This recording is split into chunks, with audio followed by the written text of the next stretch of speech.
Thank you for staying. Let's get down to the news now. And in our first story, more youth groups in the Ashanti region are mounting pressure on the region's 47 members of parliament to speedily develop the area. The region, which has been the stronghold of the governing New Patriotic Party, has suffered major setbacks in infrastructural development.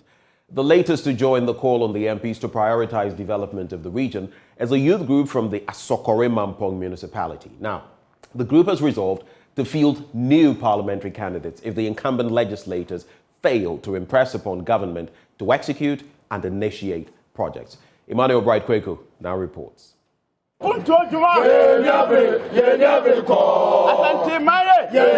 Similar press conference was held by the youth of Bantama last week, clad in red armbands and hoisting the traditional flag of the Ashanti Kingdom. The Asokore-Mampong youth vented their displeasure against the stunted development of the region. The group argue infrastructural developments, including roads and hospital facilities, have since their sword-cutting not seen any advancement.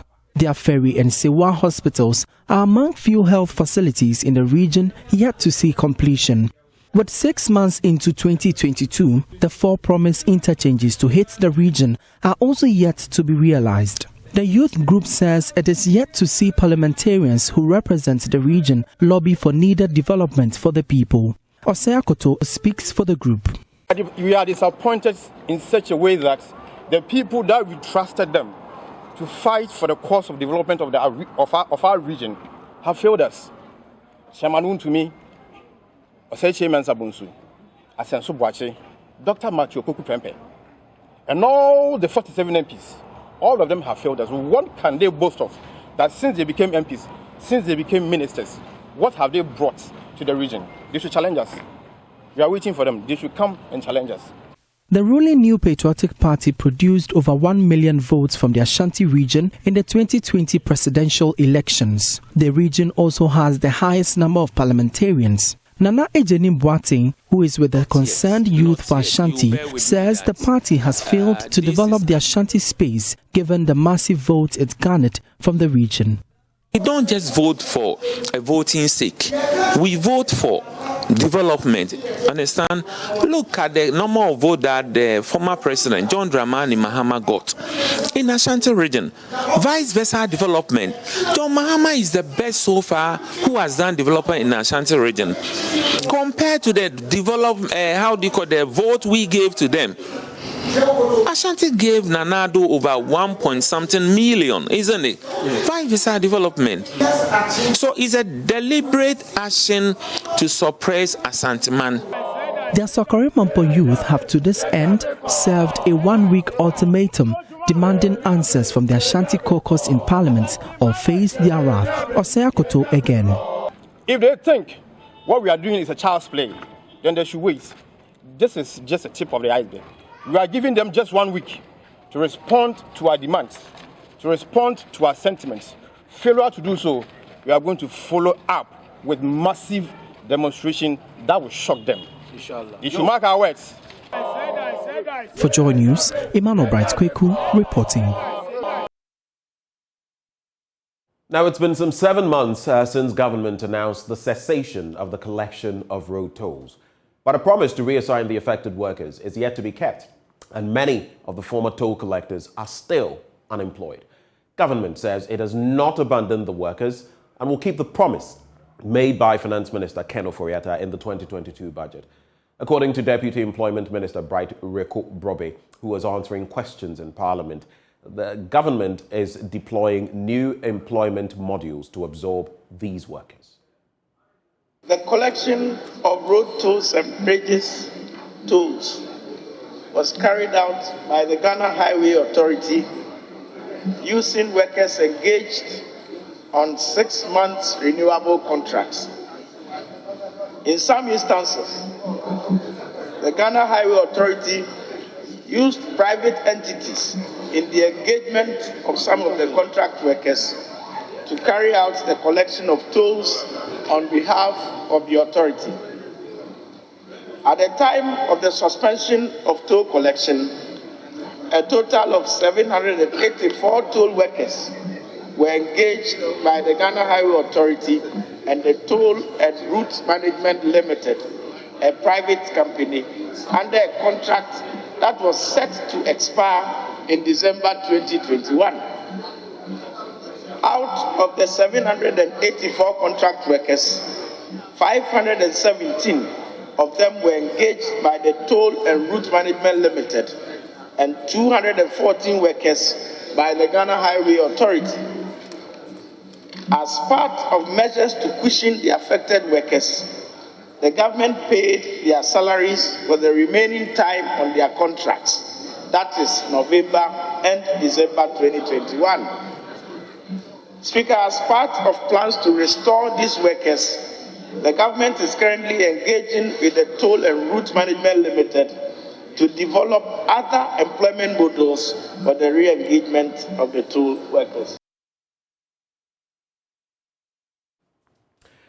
In our next story, the Vice President of the World Bank in charge of Central and Western Africa, Usman Diagana, has charged a delegation of ministers from the sub-region to find innovative ways of increasing access to education. He says public education in Africa is fast collapsing and more needs to be done to save it. Here's Michael Ashale's report. In Africa, more than 30 million children of school-going age are out of school, with reasons ranging from poverty, lack of access, and no infrastructure. It's very important to give the chance and opportunity to all the children of Africa to have access to education. Vice President at the World Bank in charge of Central and Western Africa, Usman Diagana, says access to quality education in Africa is fast becoming a mirage. He charged the delegation of ministers attending an educational conference in Accra to invest resources to bridge the inequality gap. Especially our generation in this room, we also had the chance to have access to good public schools. Today, unfortunately, education, public education in particular, is collapsing everywhere in Africa. Therefore, preventing education from playing its role of social elevator and therefore creating or aggravating disparities between children from disadvantaged background and those from healthy families. Vice President Dr. Mahamudu Bawumia said the government of Ghana has invested massively in education, including the introduction of key policies to improve enrollment. The government has also put in place strong public financial management systems and processes to reduce bottlenecks in downstream budget execution and reporting through the expansion of the Ghana Integrated Financial Management Information System to decentralized levels. Distinguished ladies and gentlemen, over the past 5 years, Ghana, under the leadership of His Excellency Nana Addo Dankwa Akufo-Addo, has initiated an ambitious set of reforms to reposition the entire education system to produce a critical mass of assertive and empowered Ghanaians equipped with 21st century skills in this fourth industrial revolution for socio-economic transformation. Finance Minister Ken Ofori-Atta indicated that African countries must prepare to spend nearly double on education to realize the needed growth, although COVID-19 has impacted their finances. Now, the British High Commission has identified some fishing communities along the coast of Ghana as conduits for trafficking illicit drugs. It has also revealed that Ghana is on the global radar as a transit country for drugs like cocaine and other psychotropic drugs, and called for a collective effort to track down the trade. Samuel Mbura has more on World Drug Day. Thankfully, Ghana does not suffer as many of the debilitating issues stemming from Class A drug addiction. We hope this continues, though there are signs across West Africa that domestic markets may start to expand. So far, though, it is around the supply of drugs where the UK and Ghana have worked together so closely over the last few years. The global availability of drugs is higher than ever before, and it is not enough to work only at the source and destination points. We need to continue to disrupt. Jamestown in Accra has been identified among 4 other communities as a center for the trade of illicit drugs in Ghana. Deputy Head of Mission at the British High Commission in Ghana, Kev McMahon, said urgent measures need to be taken to disrupt any notable supply. Ghana is noted as a transit country for drug trafficking, particularly cocaine, with South America directly across the ocean, but also heroin and some psychotropic substances, as well as precursor chemicals. Crimes will continue to be committed, but we need to ensure that those who commit these are fully aware of the significance of their crimes and the risks in doing so. And this means supporting vulnerable communities, like the fishing communities along the coast of Ghana, in Jamestown, Laa, Nungwa, Jorkor, Bortiana, Pram Pram, and Ada.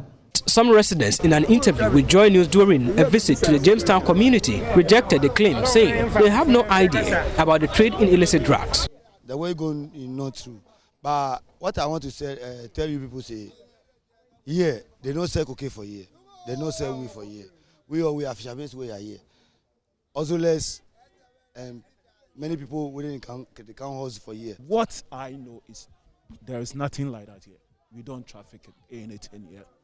We live a normal and possible life here.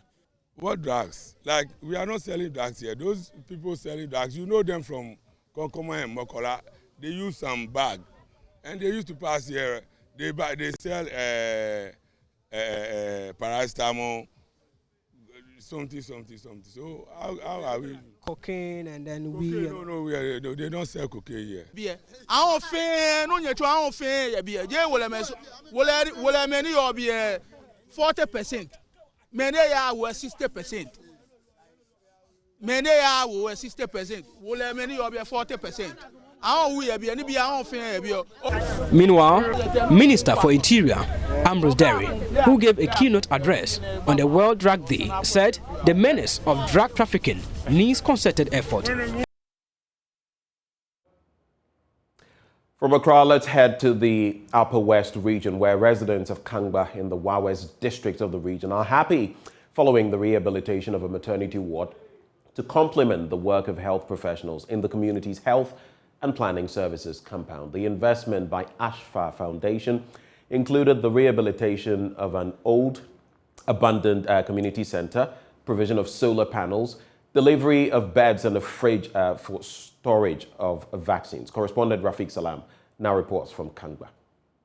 The Kangba community, located in the Siru electoral area in the Wawes district, has a functioning community health and planning services CHIPS compound, where residents of the community and other adjoining communities visits to seek primary medical care.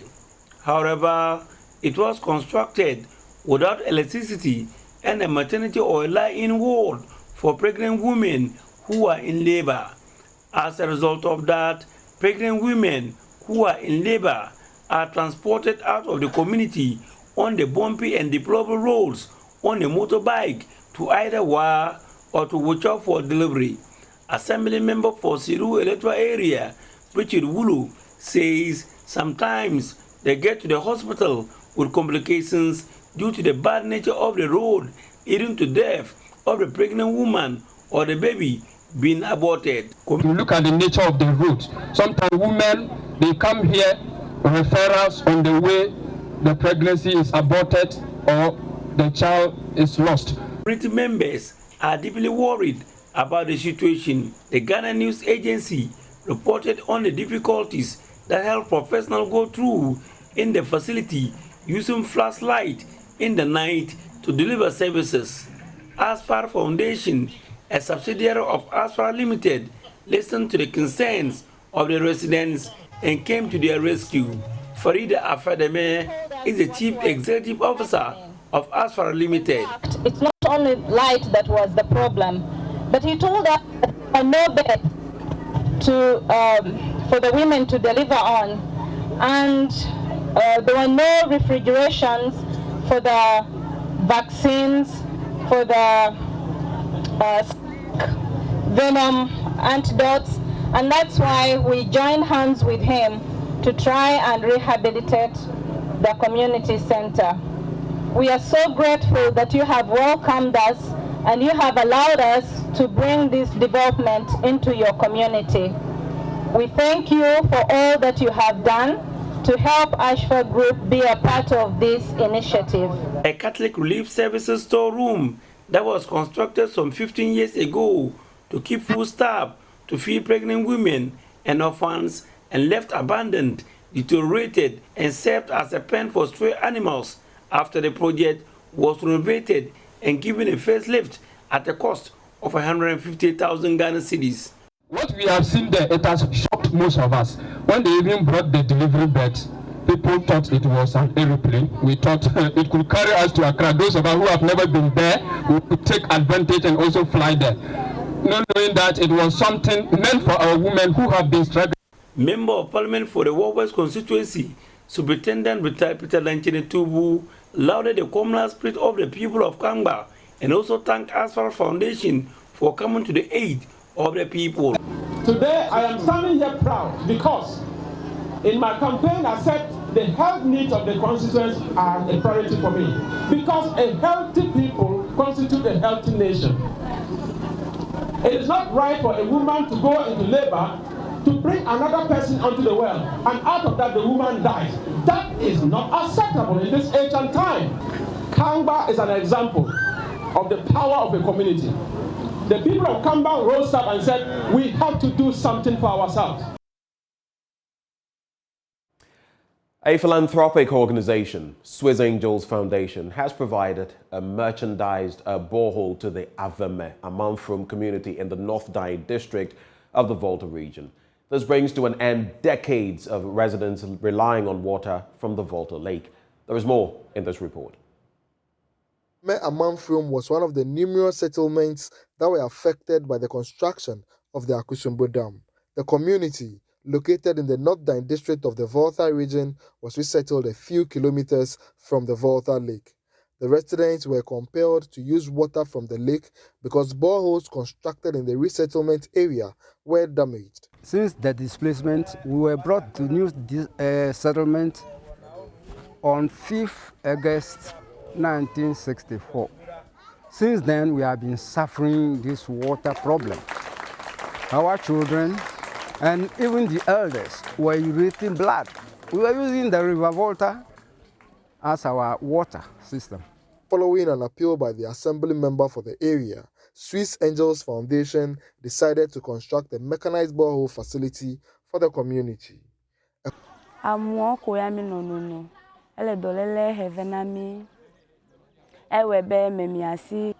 Swiss Angels Foundation. Because we contract diseases drinking water from the lake, I approached Swiss Angels Foundation to help us get potable water. They did not hesitate but constructed a mechanized borehole facility for us.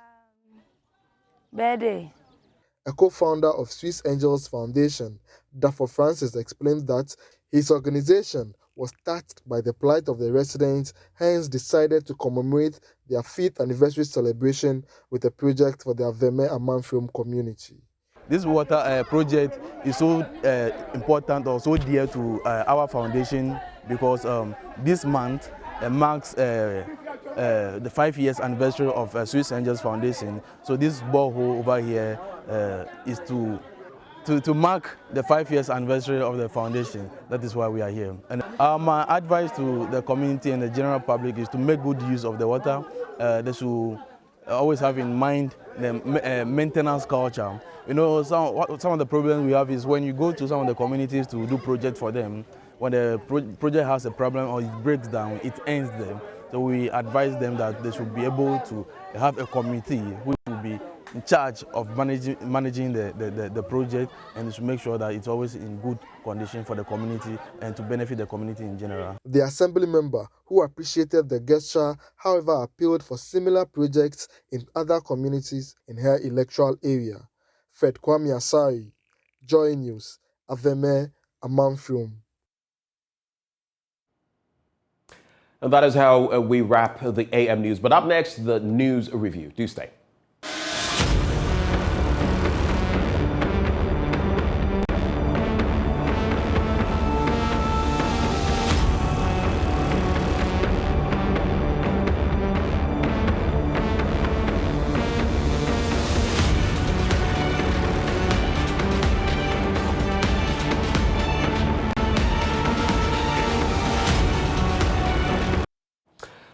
Welcome back, and thank you for staying with us. Our apologies for that abrupt switch, but here we are back again. Liz Hayfron-Asari is a media consultant, and she joins us via Zoom. Liz, a very good morning to you. Thank you for joining us once more. Good morning, and thank you for having me. Great. I'll pick your thoughts on a few matters before we delve into the papers, but we're talking about the E-levy this morning and what it has generated for us 2 months on. There was a lot of talk from some people. I mean, we had surveys conducted here where we sampled some people in the Ashanti region and other regions where people seemed to be more averse to the levy than for it. But, you know, people in establishment, people in our government also made mention of the fact that, look, nobody likes taxes. I remember the last time I engaged with Kweku Kwarteng, he indicated no one likes taxes. And so you don't expect people to tell you they love it. But some of the figures we're seeing, Imani Africa conducted a survey. According to them, 83% of, what used to be the component of E-levy has fallen off. So it's just about 17% they are raking in. Yesterday, we had someone who, walks the corridors of power in the MPP, also suggesting that it's just about 10%.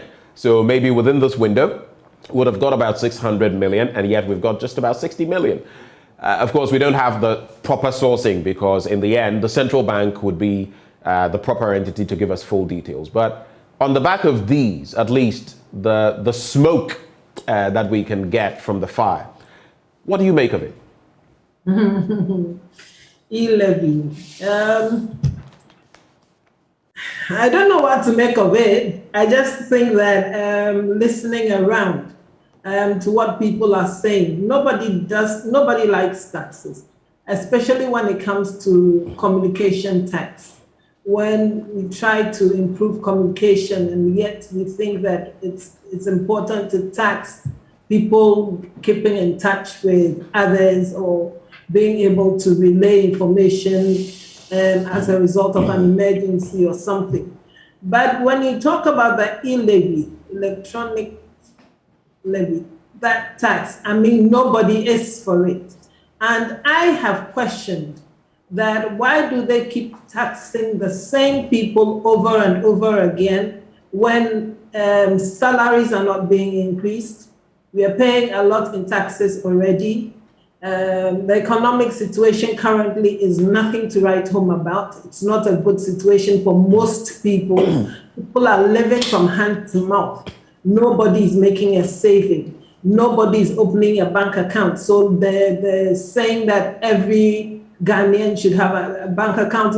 It's not possible. It's not feasible currently because people are spending their monies on a lot more than they bargained for. Prices of food in the markets has gone up. Prices of services have gone up. And if you go on taxing the people the same amount of money that they're receiving, then people would find other means of communicating. And I can say that some people have gone back to looking for people who are going to their villages to give them monies to send to families. And so definitely we won't be raking in anything from E-levy, not in the early stages. And I don't think it will improve going forward. Because you don't think it will improve? No, I don't. If people accepted it in the beginning and you started slow, then you say that, okay, people have accepted it, so it will improve. But people have not accepted E-levy. People will find means and ways around E-levy to make whatever transfers of monies that they want to make. And so I don't think it will improve.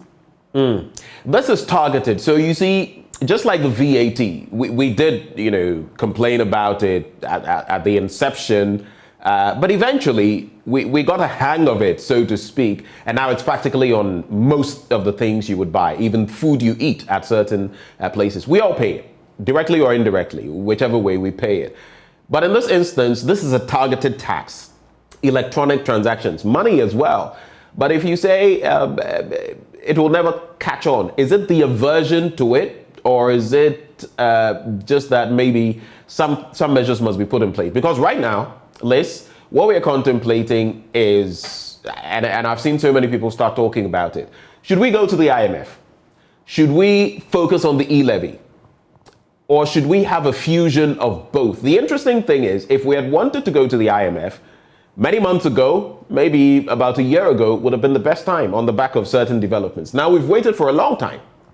There are stipulations to be met. There are so many things that ought to be done. So now the conversation is back. But if we really don't pay the E-levy, what will that mean? If people continue with this aversion that, we all are cognizant of, what would that mean? I think that there should be a lot more dialogue and a lot more analysis with our economic situation. You hear one thing today and then you hear another thing tomorrow from the same group of people. As to whether we should go to the IMF or not, I believe that our current circumstances determines, and we realize that we have overborrowed, if there's anything like that. And so we are right now in very dire straits. The government will tell you that, you don't have to go to the IMF, there's a lot of resources. But we realize that the resources that we're looking at, we have hedged beforehand, we have hedged ahead. And therefore, monies that are coming in will not be anything that we can use now, because we've collected monies in advance for products that we are now going to come up with. And so it becomes a very precarious situation. Do we go to the IMF? The government should tell us. They keep saying that they would not go to the IMF. I realize that sometimes they let their guard down and say that if circumstances don't improve, then we'll go to the IMF. But circumstances currently are there. We are really struggling as a nation now, economically. And anybody who does not see it chooses not to see it. And so I believe that if the IMF would give us a bailout that would cushion us for the meantime, why not? Because the economy has to grow. But what are the steps that we're going to take? And if we are not going to be candid with each other and speak to the issues the way they are, and we choose to hide our heads in the sand like ostriches and think that everything is rosy and everything is good, then it will take us a very long time to come out of the mess that we are putting ourselves in. And that candidness, that honesty is what most people have been calling from our government on the back of some of these latest developments. It's also crucial, before I get into the daily graphic, to know that our reserves, what they were. I was just looking for the figures because I saw them in recent times, but I think we had over 6 billion or so in terms of reserves generally, and now it's whittled down to something below 5 billion or less, much less. And it's got a lot of people worried about, how we're going to cope moving forward. But let's see how things pan out. Of course, we can only wish the best for our own country. We cannot be part of those who say, country broke or country no broke, we day inside, because on mine so we have to do everything possible.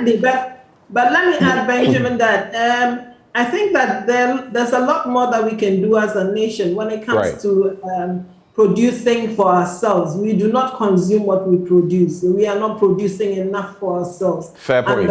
And the question is, what are the monies being used for? Because we hear that there's so much money that is being pumped in, but we are not seeing it. We are not seeing the outcomes. We are not seeing the results. We are not seeing our industries really up and running. And so we keep importing. And if we keep importing, and if we are importing everything, including onions and tomatoes and pepper, then I don't know where we are headed. And that's a very important point you made, because in our own interactions, you speak to a lot of people and they tell you, look, the huge taxes, even for what we collect, we know generally there is a pool of people who could be paying taxes who are not paying taxes, whether through tax evasion or avoidance. That is a fact.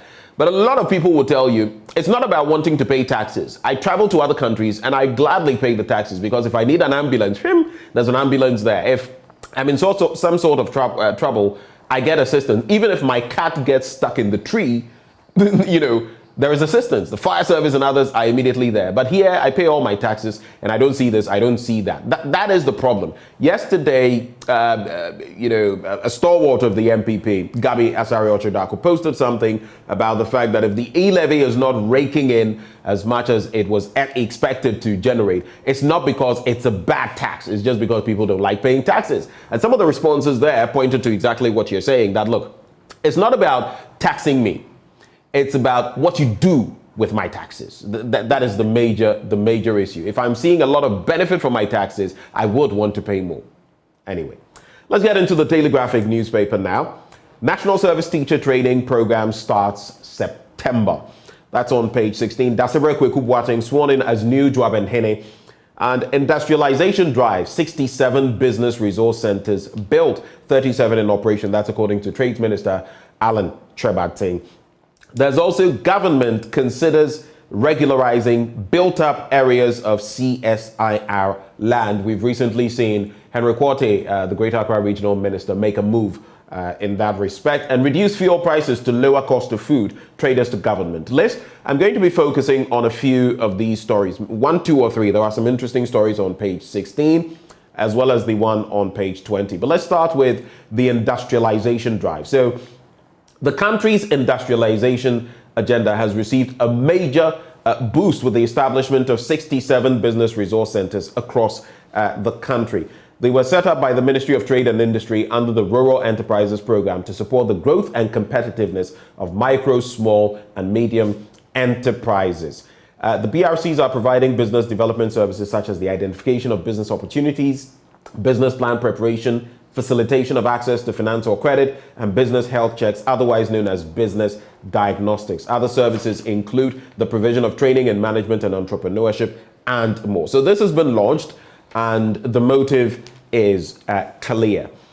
What do you think this would do, especially for the target groups, micro, small, and medium enterprises, and the one district, one factory companies? Another brilliant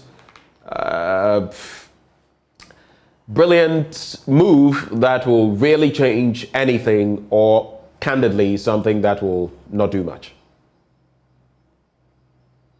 I'm hopeful that it will do a lot, because I think that the micro and small businesses, we've heard about them from, from way back. Right. What we don't see is them growing to become big businesses. I know that some of the businesses that we see that are multi-million businesses today started small. What happens is that we start well, we end up having a lot of sole proprietorships. They don't want anybody to join them, so they are single-handedly or micromanaged by one person. And even when you can build some of these businesses into cooperatives, they are reluctant because everybody wants to be a boss in his small area. And so the businesses don't go. So you see a lot of people producing the same thing.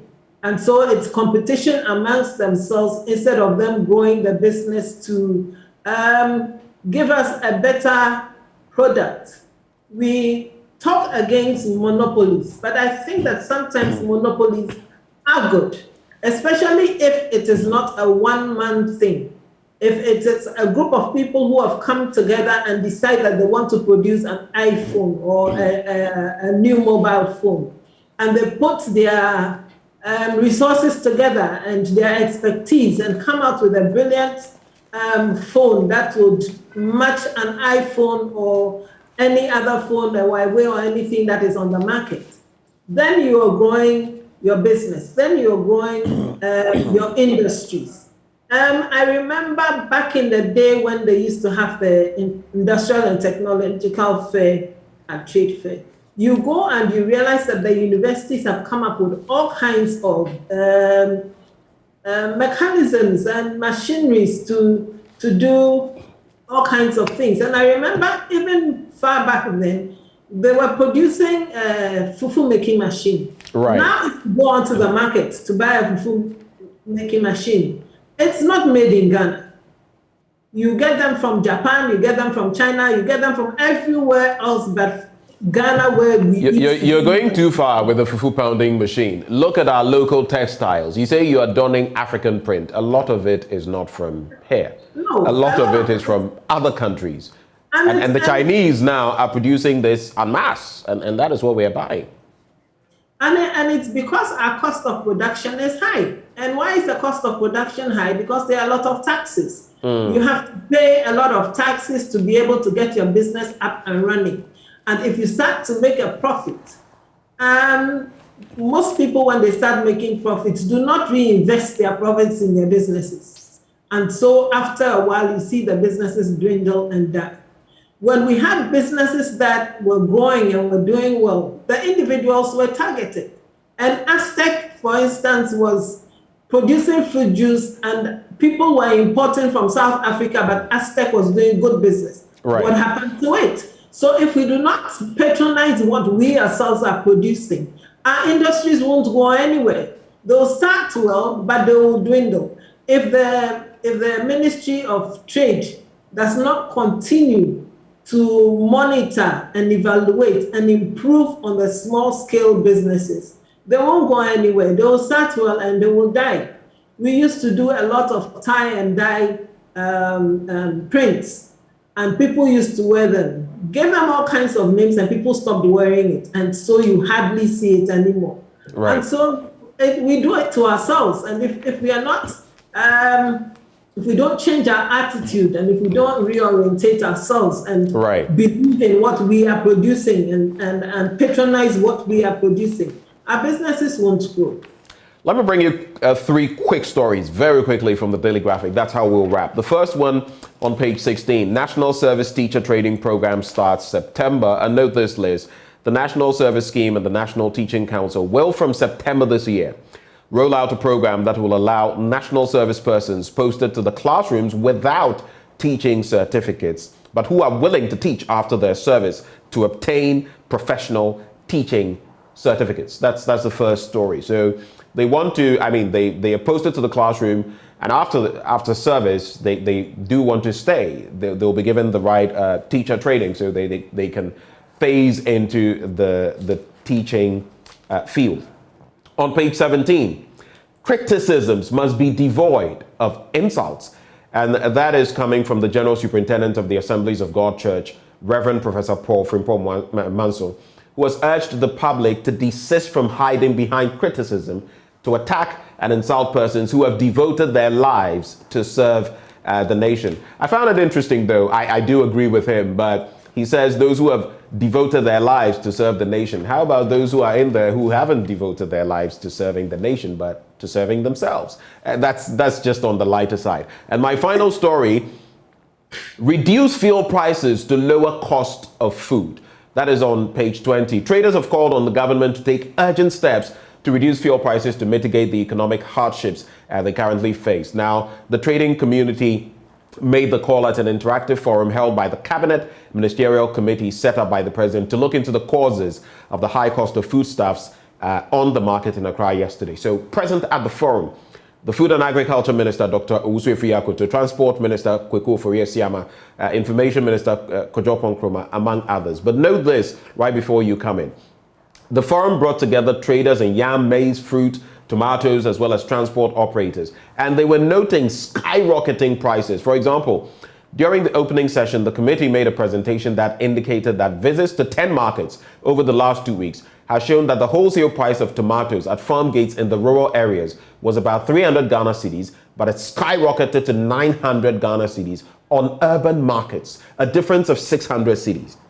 For yam, it said wholesale prices ranged between 500 Ghana cedis and 1,500 Ghana cedis, depending on the location, but increased by almost 100% on urban markets. You could also talk about the fact, Liz, that there is the transportation wahala and all the other things, fuel costs and all of that. So the bit about reducing fuel prices is here, national service persons to get further training if they want to teach, and politics devoid of insults. Your quick reactions. Let me start with the teachers and national service personnel who want to teach. They probably will want to teach in the interim because there are no jobs anywhere. And so it's good to give them a training in teaching. But for how long would they stay? I mean, and if you think that you want to employ teachers, why are you not training proper teachers who will take up the jobs? Because I'm just imagining that if somebody does engineering and the person has finished national service and is not getting a job immediately, the person goes to teach. If the person is teaching, he's still looking out for a job in the engineering because that is where his interest is. Right. And so if he should get one, he moves off. And then what happens to those that he's teaching? I love to teach. I love to teach because I got into it by default, and I found it very interesting because when you're helping people to understand certain things, it's heartwarming. I'm looking for a particular word, but you get a lot of satisfaction in the end when you realize that people come up to you and say, "Oh, you taught me in 2002. Oh, I was in your class," and you see the people have risen and probably are members of parliament and are heads of businesses and are in all kinds of places. So there is that satisfaction. But how do we treat our teachers? Our teachers in Ghana today, their salaries is nothing to write home about.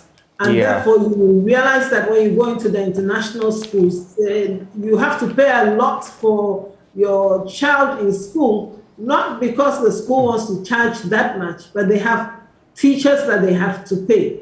And if they go for graduate teachers, then you know the kind of salaries that they will be expecting. So we need to do a lot. It's a good idea, but how would you maintain your national service personnel who want to go into the classroom, They probably will use it as a stepping stone for higher places to go to. So we must be careful the way we go about it. If we want teachers in our classrooms, let's look more at training teachers and making sure that we pay them well. Right. When you come to the criticism without insult, I agree 100%. You can criticize people without insulting them. Right. And like you said, what about those who have not devoted their lives to? And you realize that it's those who have not devoted their lives to the progress and the development of the country who will be insulting those who have devoted their lives to making sure that things go well. We need to criticize constructively. Don't criticize for criticizing's sake. I believe that there are a lot of things that sometimes I hear criticisms and I'm like, oh, really? So what would you think that the person should do? And then you realize that the person just wants to denigrate the person they're talking about, and they're not really criticizing what the person is doing because they haven't really looked at what the person is doing. And so we should be careful when it comes to that. I think that a lot of people are doing a lot of work. A lot of people are sacrificing. We all don't have the answers to everything. Two heads better than one. So we should be prepared to listen, and we should be prepared to help each other. And helping each other that should not be reduced to insulting somebody for something wrong that the person has done, or for something that the person hasn't done well, or for something that you think you could have done better than the person who who has done it. I mean, your criticism should contribute to building and not destroying. Right. And your last take was? Lower fuel prices to avoid hikes in food prices. I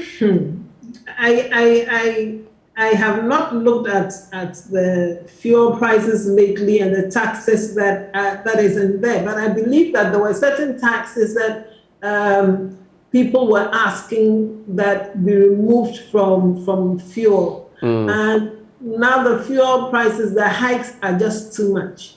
You're talking about food being transported, but when you look at even internally, just going around with, and let me not say a taxi, because sometimes the taxis, the prices they call are more reasonable, but if you want to be more secure, you probably would go for a Bolt or an Uber or a Yango. And when you look at the prices for short distances that you have to pay, then you wonder about those who travel outside to bring in food. Right. And the transportation costs. And I hear that sometimes even the drivers who are transporting your food will charge you per the volume of produce that you're putting on the vehicle. And if that is the case, then definitely the one who is going out to bring the food in would want to recover the costs and make some profits. So it will definitely translate from what you buy at the farm gates to some high percentage, because there are all kinds of things that you have to take into consideration. And if it's produce that degenerates quickly, that gets destroyed, they're perishable items, then the person also would want to ensure that they do not make a loss, because if your items come and they're not in the kind of shape that people will want to buy from the market, then it's left on your hands. And if it's left on your hands a few days and it perishes, are you going to lose all that money because you couldn't make sale? So they would make sale on the little that they have brought in that is good to be able to sell, and that is what would send prices through the sky. So we need to do these things, and definitely as for fuel prices, if it comes down, everybody will be very happy, because the moment fuel prices go up, it has a rippling effect on everything. And that indeed is a fact. Let's quickly look at the other papers. Graphic Business, BDC struggle for dollars to import. We know, so the target is about $450 million that they need monthly. So far, they are getting just about 21% of that. That is $100 million, leaving them with a deficit of $350 million. And that also is affecting the fuel prices. Quarter of insurance claims fake, phenomenon soiling industry's reputation. And it has emerged that the quarter of daily insurance claims from the public is fake. So you're looking at over 4 million, and just about 1 million is said to be genuine. The Ghanaian Times newspaper, avoid monkeypox by adhering to COVID-19 safety protocols. That's according to Dr. Esasi. So if you want to avoid monkeypox, similar protocols that we're adhering to when it comes to COVID-19. African ministers draw new education plan, and it has emerged looking at our growth when it comes to the educational sector. There has been some decline per the latest statistics that we have. And it's no surprise that we're seeing this. African ministers draw new education plan. NDC, a night demo drama with police. NPP okays candidates for elections. And E-levy failing to deliver. I want to pick your thoughts on these two to wrap the conversation very briefly. So the fall of educational standards, and also workers need 20% COLA urgently.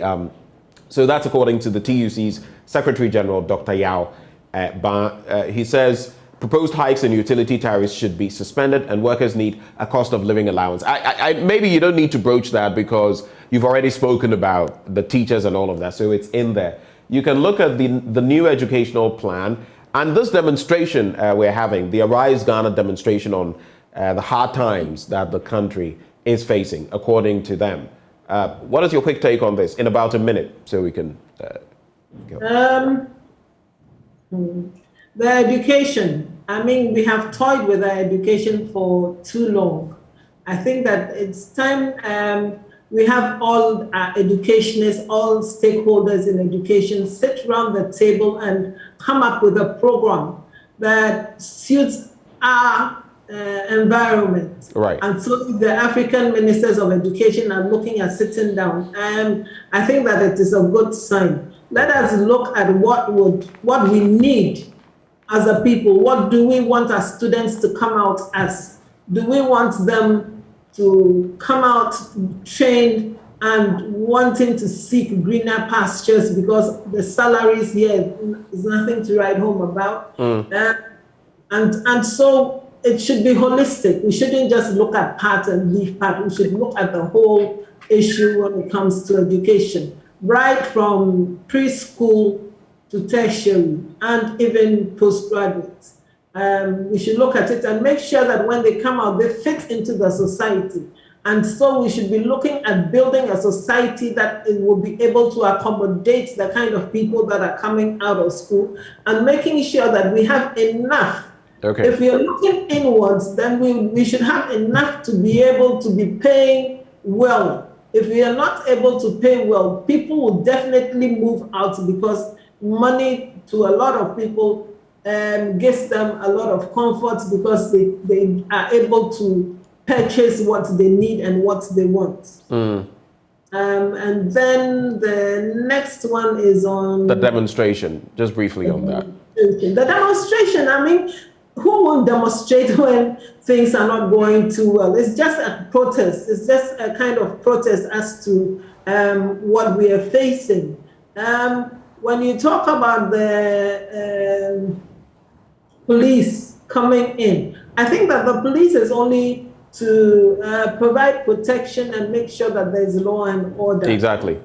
And if they're not comfortable because of the times that you have chosen, they definitely will raise concerns. But I believe that there can be consensus. They should sit around the table.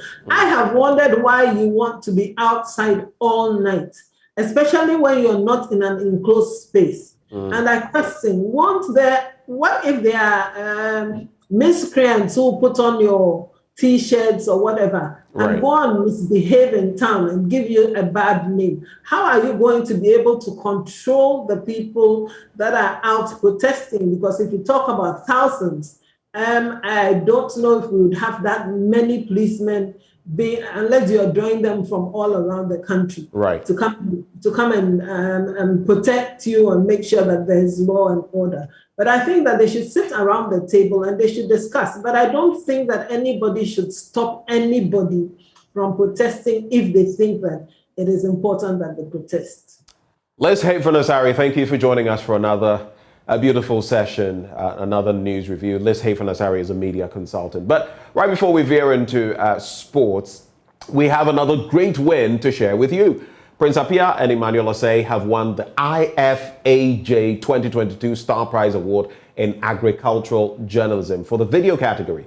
It's underway in Denmark. Now, their entry is part of production for Food Chain on Joy News. Prince Appiah now joins the conversation. Prince, it has been a while. Good to see you and congratulations on this award.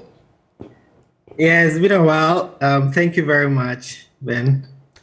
What's the feeling like? I mean, bagging this award. Did you expect it? No, I didn't expect I didn't expect to win. I had completely forgotten about it until I was prompted that I had won the award.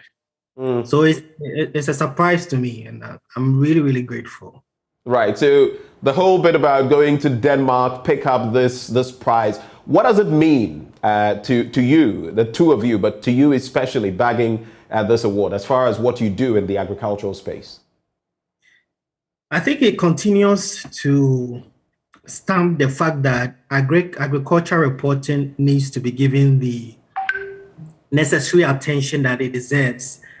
Issues about agric food security is very important to all of us, everything we do. And I think that it's about time a lot of us get into that space, trumpet the challenges farmers are facing.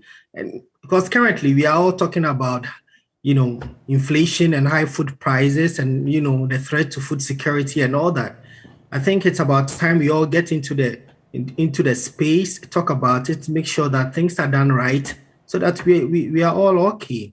I'm really, really feel special about this award. And I believe that it will continue to, urge myself, and my colleague Emmanuel Osei to continue doing the good work we've been doing, especially on food chain, which has been a beautiful program that has decided, Ketsi Joy News have decided to talk about agric and everything about agric, from the challenges from the farm to the table, to ensure that the necessary policies are made to help the agric space. And so I'm very excited about it, and I'm happy for my colleague Emmanuel Osei as well, and the whole team basically. And kudos to you guys, a big jab, if you like, for the yeoman's work you've been doing, really. I was going to ask how much of a motivation this had been, but you've answered it right there. It is a big motivation. We were just showing snippets of that piece live on the screen. But maybe right before you go, what do you think this will do for agricultural journalism, so to speak, agricultural journalism in the country, when the likes of you and Emmanuel Osei win prizes like this? What do you think? What statement does it make for Ghanaian, media when it comes to agricultural journalism? Yeah, as I said before, I think it encourages, especially the younger ones who do not see agric reporting as some field to get into. A lot of people are interested in politics.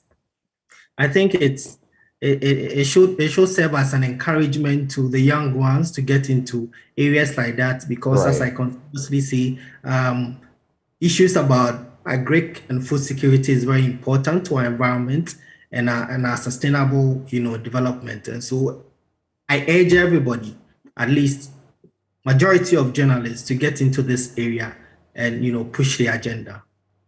Prince Appiah, congratulations once more, and thank you for joining us. And of course, we also thank you for bagging this big prize, under our umbrella. We are proud of you. Prince Appiah, together with Emmanuel Osei, bagging that 2022 Star Prize for their video on agricultural journalism. And we celebrate them, of course. Up next, we serve you sports, and after that, we get into our big stories. We're contemplating the E-levy 2 months on. That's a big one we're looking at. Stay.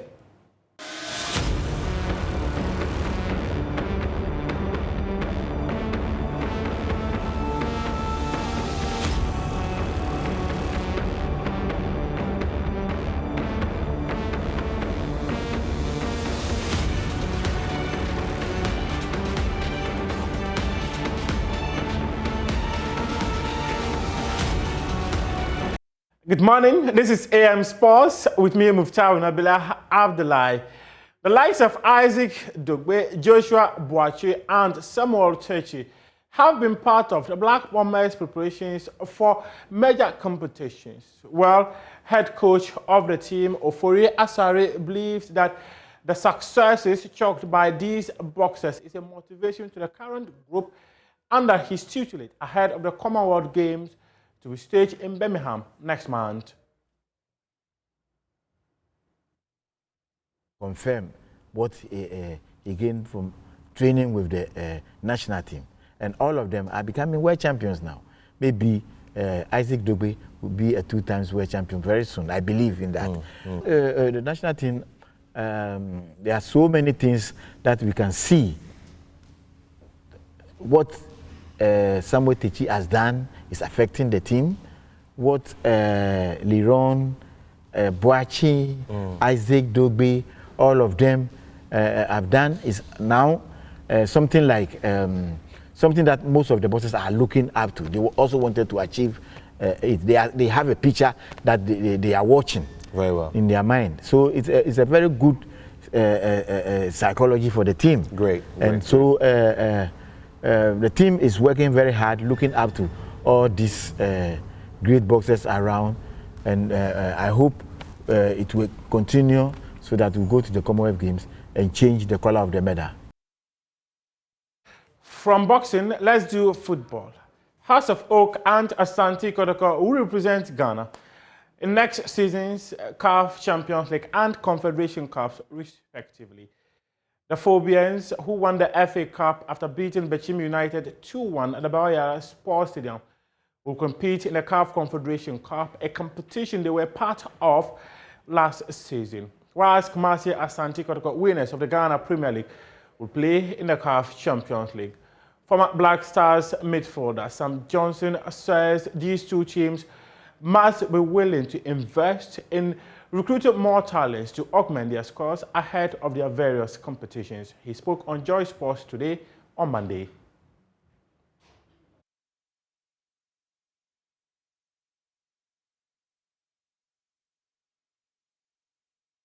I think they shouldn't. When you are a champion, that doesn't mean everything is okay for you. And I think what they have to is supposed to do is they have to send the team. They need to go out there to get 4 or maybe 5 senior good players. I mean, quality players that can help some of them that is in there to. I mean, because they don't. We don't have to go there again and disgrace ourselves again for the second time or maybe third time in 2 years. So maybe a year, let me say a year, we can't go there and do something like that. So definitely they have to strengthen the team and then go back, not even across Africa alone, against Kotoko also, because Africa is different from local league. And so when you are a champion here, you are going to meet another champion.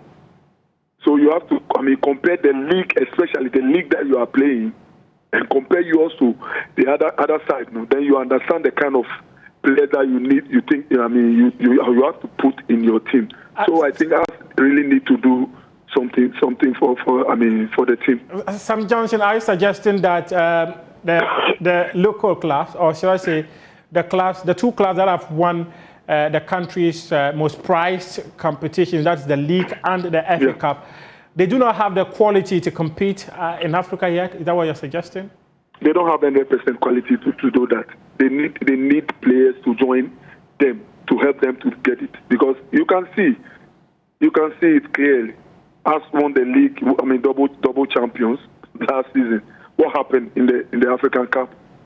But through that, some of them they will have the experience they will gain the experience to move on for the next this thing. And then you have to add another one. Man City is still getting players. You understand me? Yeah. Madrid is still getting players. So it's normal that you have to strengthen your team always as a big class. So they need to do that. Without that, I don't think they can do something. But those people over there, it's not enough. What would you describe as a success for House of Oak when they get into Africa? What would be a success for them? Oh, I think they have to qualify for the money zone. And then when they get to the money zone, then we see from there. If they don't go and they just go there and come out, I don't think that one, because we have already seen that. We don't want to see that one again. Like that one, they're out. We don't want to see that again. So I hope that they will go into the money zone, and then we see from there, whatever happens, we will take it. Well, House of Oak, Asante Kotoko going to Africa, and that one will happen next season. But one team that has already competed in Africa is the Black Stars. They hosted the Wafu Zombie Cup of Nations at the Cape Coast Sports Stadium. Unfortunately, they finished third in the tournament after beating Cote d'Ivoire in the third and fourth game.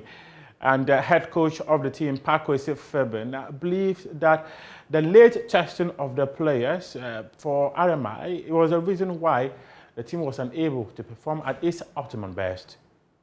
I met the president of the FA yesterday, and we had a lot of discussions concerning this MRI issue.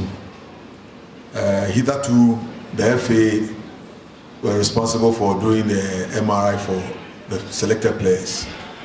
I think it became a burden, so we asked the players to do it themselves. If we are after the justified conclusion, we look at their registration cards to make sure they are within the age bracket that we are looking for. Then we ask them to go and do their own MRI, bring it, and then it will surprise you when the FA decided that we shouldn't take anybody above grade 5, and that all should be grade 4 now. So we're very confident that with grade 4 and within 3 months, it cannot go beyond the limit that or beyond the federal limit.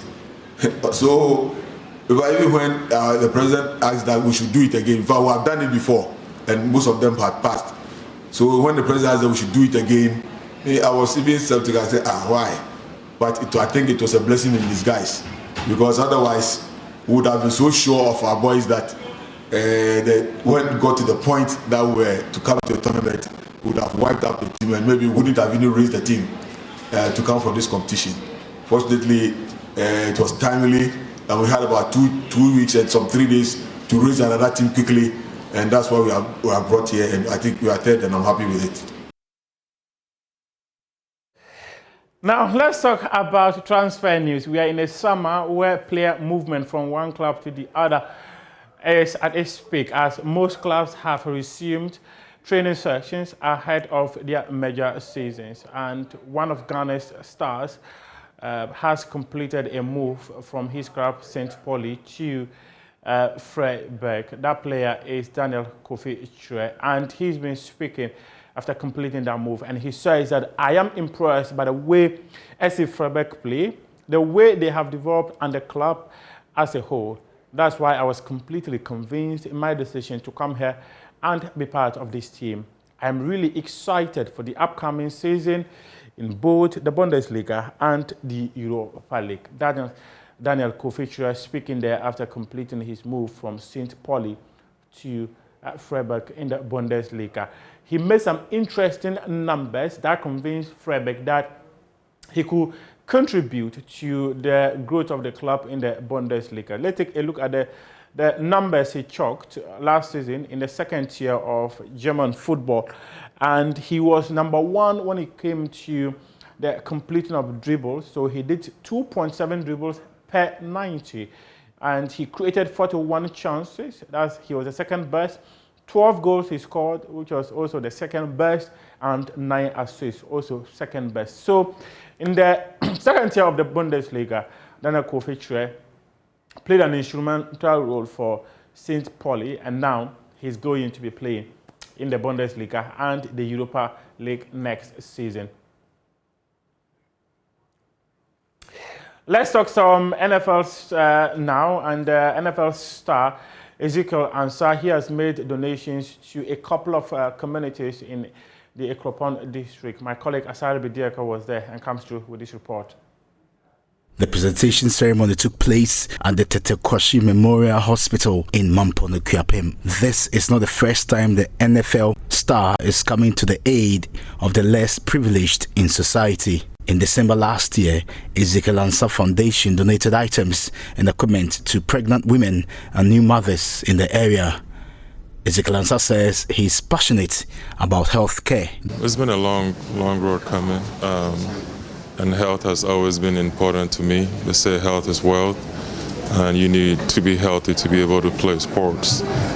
Alongside, my mom was a nurse, so I've been around the health sector for a while, and that was the genesis of it. As a matter of fact, this is just the first of many to come. I knew that when I was coming in, I had a little commentary about the fact that it was directed towards Kuapem North, which is, yes, it is, but we got to start somewhere. So Kuapem North is going to be the beginning, and then the subsequent years to come, we're going to be able to spread it all out. Director General of the National Sports Authority, Professor Peter Chumesi, has praised Ezekiel Ansah for his philanthropic campaign. Yeah, I think I must commend him and his team. I think they are doing so well. Ezekiel, who is currently also installed as an announcer, I think he has really demonstrated that kind of ability that we always expecting from athletes. You see, sports is without borders. It moves into all other territories. You see, if you look at it, fundamentally, sports is used to really bind or unite the people. But beyond it, you can do sports for business, and I think today we are seeing it. You can use the sports also for improvement of your own communities. Nana Ansa is one of the products, perfect example of our athletes who have also been trained and gone into a very national, very professional levels, and he's practicing his trade in America. He started as a basketball player, but then he was identified to have also other talent for American football. I'm very, very happy and glad that even as we also develop sports in other areas, Nana Ansa has initiated establishment of American football in Ghana.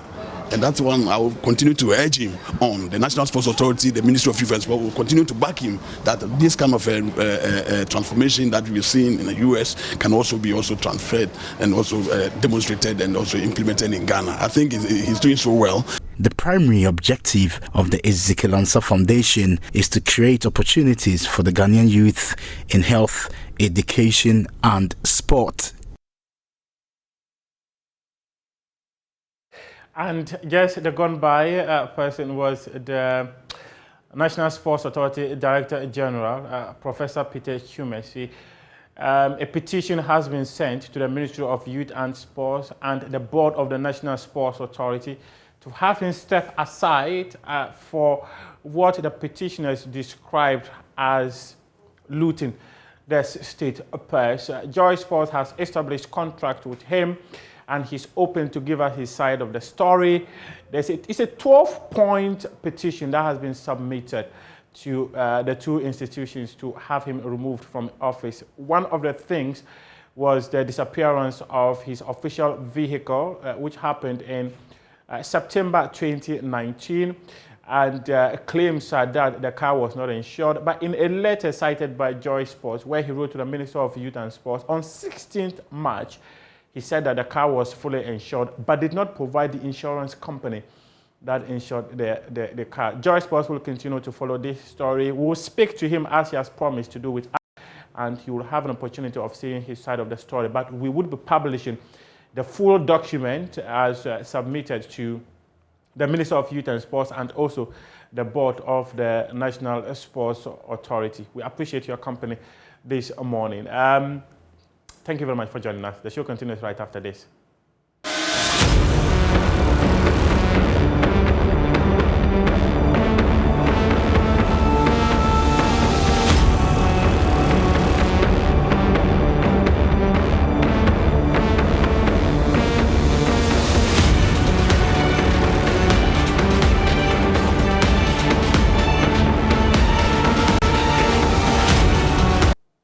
Well, thank you for staying with us on the AM show. We get into our big stories. We'll be bringing you the Arise Ghana demonstration later on the show. But for now, we're going to be focusing on the electronic levy. On May the 1st, we had it rolling out. The question is, 2 months into the enforcement of the electronic levy, what is it yet to yield? Is it meeting its target? What are the critical questions we should be asking as a country as we contemplate this levy? Well, joining us for the conversation, we have former Minister for Finance and Economic Planning, Seth Terkper. He joins the conversation. We also have Eric Amponsa Boateng, a tax analyst who joins the conversation.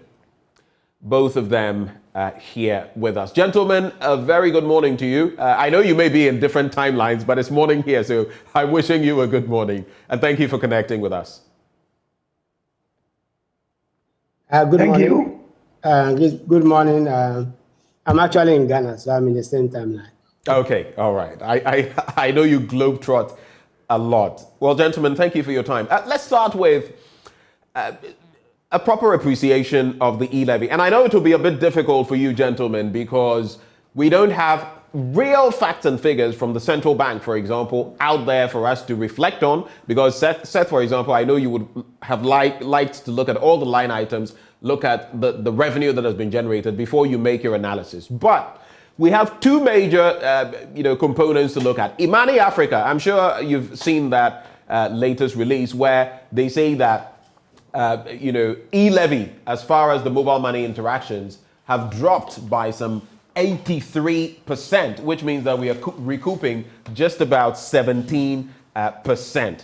Then again, we would have this latest post by Gabi Asare Ochre-Dakun, who is, well, a stalwart of the NPP. And he suggests that just about 10%, only 10%, is being raked in. So where we're estimated to have made about 600 million Ghana cedis, it is only 60 million we have brought in. And that would make for quite a reading, wouldn't it? But I'll start with you, Seth Tekbe. What would it mean if it turns out to be the truth? Whether we are getting 17% as per Imani Africa's survey on the E-levy, or 10% as per the survey-less, post by Gabi Asare Ochre-Dakun. What would be your reflection on it? My short answer is that it will still be immaterial. It will still be immaterial. In the context of the economic situation, that we see ourselves in at the moment. And I have made this point.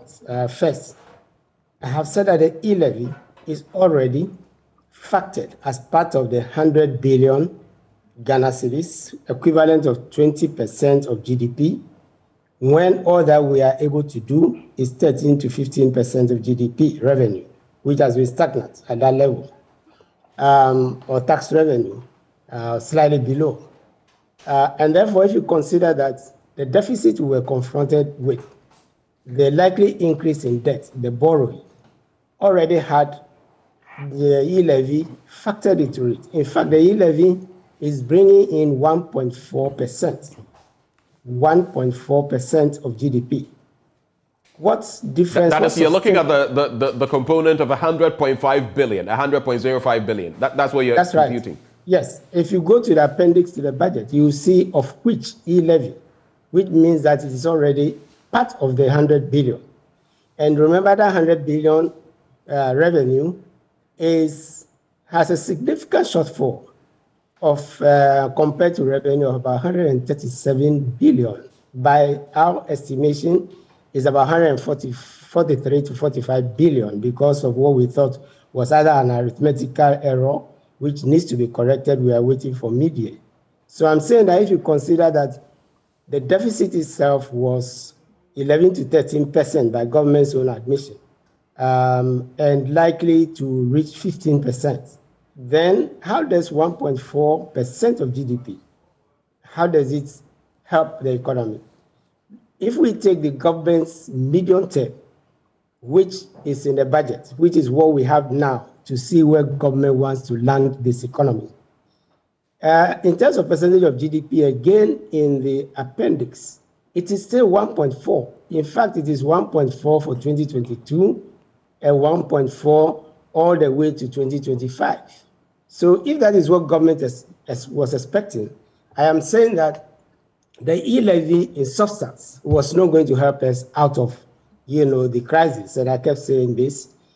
So all that a shortfall, whether it is 10%, whether it is 50%, or what we may be seeing as maybe 60 to 70%, because the tax has not stabilized yet, would only worsen, the fiscal situation, because it was not meant to have helped it substantively, despite everything that was being said, that it will create employment, it will do infrastructure and all that. No. Yes, infrastructure, if you're talking about minor infrastructure, which makes a difference, like elementary schools and the rest, yes, it makes a difference. Seth, pardon the interjection, but correct me if I'm wrong. You're saying it was 1-point-something%, the entire E-levy, because just walk me through this. I may not be an economist. I have a fair knowledge, so just hold my hand because you are the expert here. If you look at 100.5 or 100.05 billion, and you consider that the E-levy initially was supposed to rake in something close to 7 billion, 6.9 billion. And then it was, revised to about 4.5 to 5 billion, interacting with Dr. John Kuma, Deputy Finance Minister. You would be looking at least something around 4.5 to 5%. Or am I getting something wrong? No, we are expressing it as a percentage of GDP. So let's focus on that. Right. I'm saying that first, your 100 billion approximately is the equivalent of 20% of GDP. Right. Okay, Now, so I now get the understanding. I didn't hear it as an expression of the GDP. I now get what you mean. Yes, it's an expression of the GDP. Right, go ahead. Please go ahead. And so I'm saying that, and if it's the equivalent of 20% of GDP, total revenue, including the E-levy, what is the E-levy's contribution? It is 1.4% of GDP. That is what the approximately 7 billion gives you.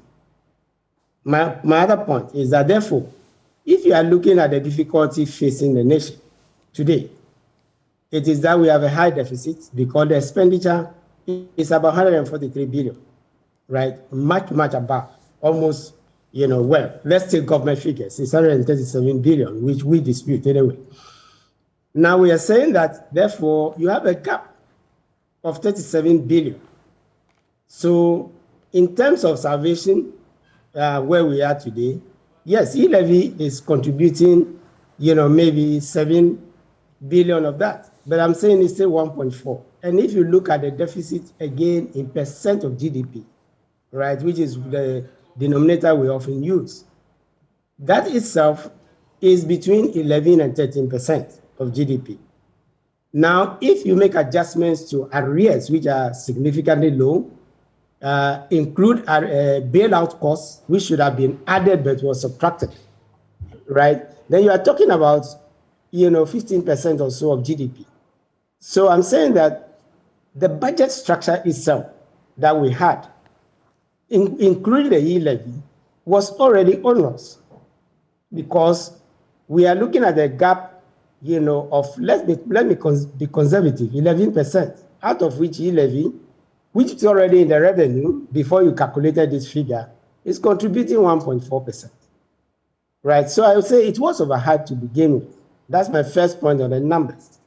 Then my second point, which I am making is that if you look at the fact that it takes 2 to 3 years to get out of where you are, because we have had 17 programs and it's not for nothing, maybe 19. So it's not for nothing. You learn from these things. It takes you 2 to 3 years to get out of the situation, which is why IMF programs have always been, minimum, 2.5 years, 3 years, right? I'm saying that medium term, which takes us to say 2020, assuming we did an IMF program today, the negotiations and everything will take us into third quarter. So the program might come on effectively end of the year. But of course, the fund was in town, on a staff visit. If it's turned into Article 4, then they have the numbers already. So it could be accelerated.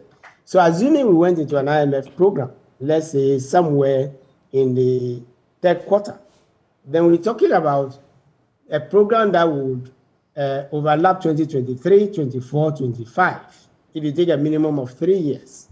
And I'm saying that is precisely what our medium-term budget also covers. So what does E-levy tell us in that medium term? The E-levy is stagnant by the government's own estimation. The nominal figures go up, but when you calculate as a percentage of GDP, it is still 1.4%.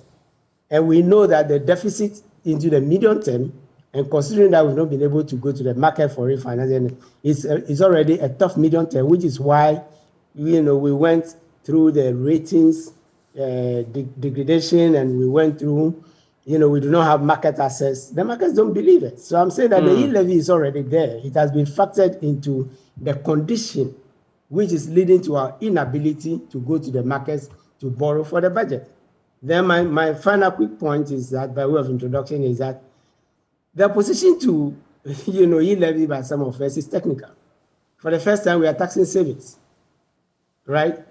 I heard on your sister, Joy morning show, someone saying that, the money in my own wallet, if I transfer it, is being taxed. So if a businessman, decides to transfer money to pay wages, and that could be a loan that he had taken an overdraft, it attracts E-levy. Since when did we start taxing, loans, savings, and the rest? So I think that conversation. I think that conversation has been had even from the very outset when we were talking about the implementation of the E-levy. Yes. But then, if the numbers turn out to be true, and we've heard the likes of Gabi Asare-Ochidaku say that, well, the fact no one likes taxes, and so the fact that maybe we are not raking in what we expected does not mean it is a bad tax. Is there any such thing as a bad or failed tax? And in this instance, when you have a tax, there's something, there's something like a bad tax. Let me give you two examples in our history. As I said, we've been very careful not to tax savings. You know, and another reason why it's a bad tax, secondly, is that you try not to discriminate among your citizens. Right. And so if I get my money under the pillow, you know my example when we had the discussion. If I have my money under the pillow and I take it out cash and I go and buy, I don't pay E-levy. If I have my money in the bank and I go and withdraw it to make payment, I don't pay E-levy. And if I have my money and I write a check or decide to ask the bank to do their traditional transfer before this, they also got onto the, you know, the MTN and others, which option I have, I don't pay E-levy. Right? In fact, if I enter a shop and I pay the, you know, I take cash and pay, and somebody standing by me picks the same shoe, right, and pays for it.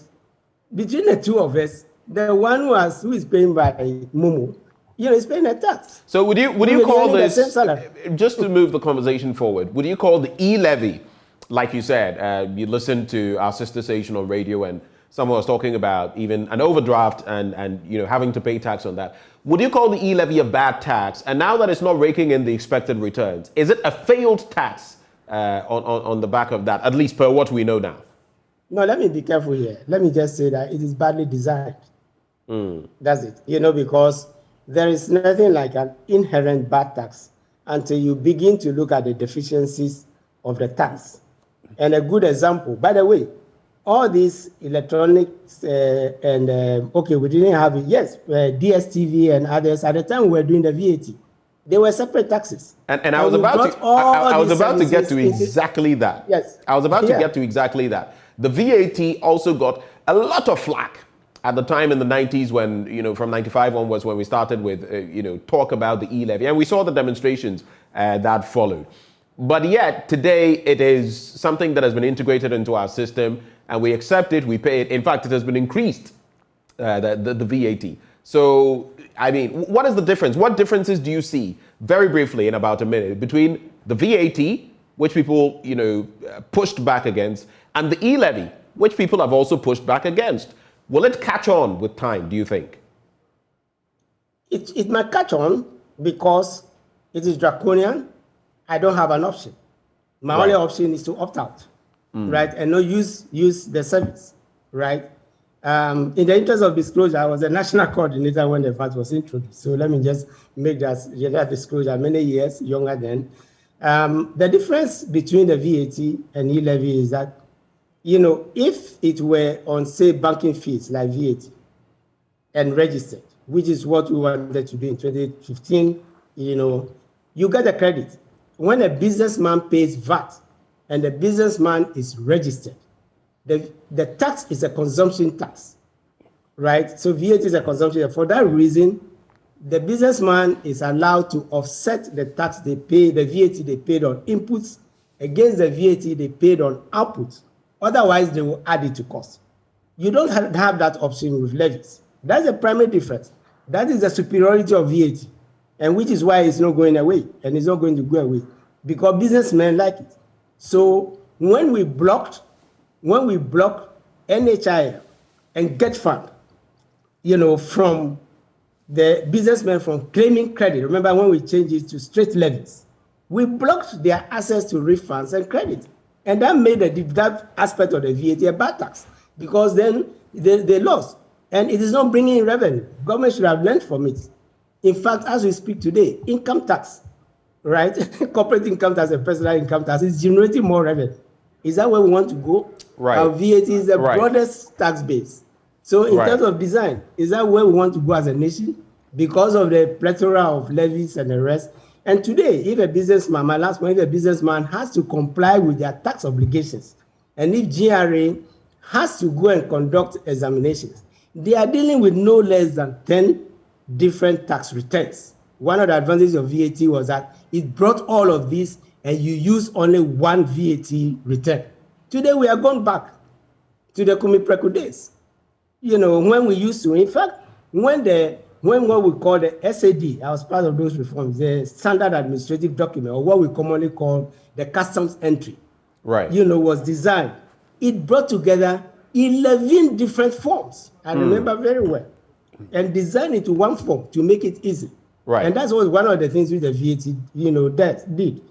Today we've gone back with all from pollution levy to whatever levy, the existing communication, you have to file returns for all of this. Yes, they may be on a single, you know, form, but then that's a complexity that you are introducing. Very poignant, you know, introductory remarks. I'll come back to you with other angles of the conversation, but let me also bring in Eric Amponsah-Boateng, who is a tax analyst. Eric, thank you for patiently staying with us.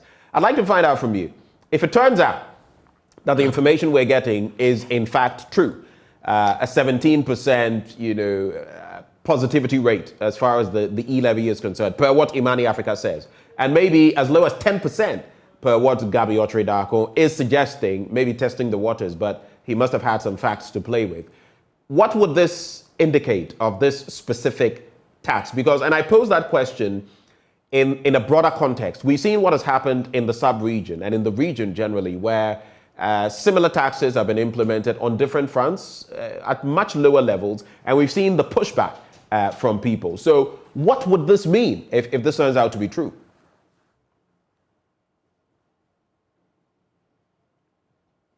Thank you very much. Good morning to your viewers and your listeners.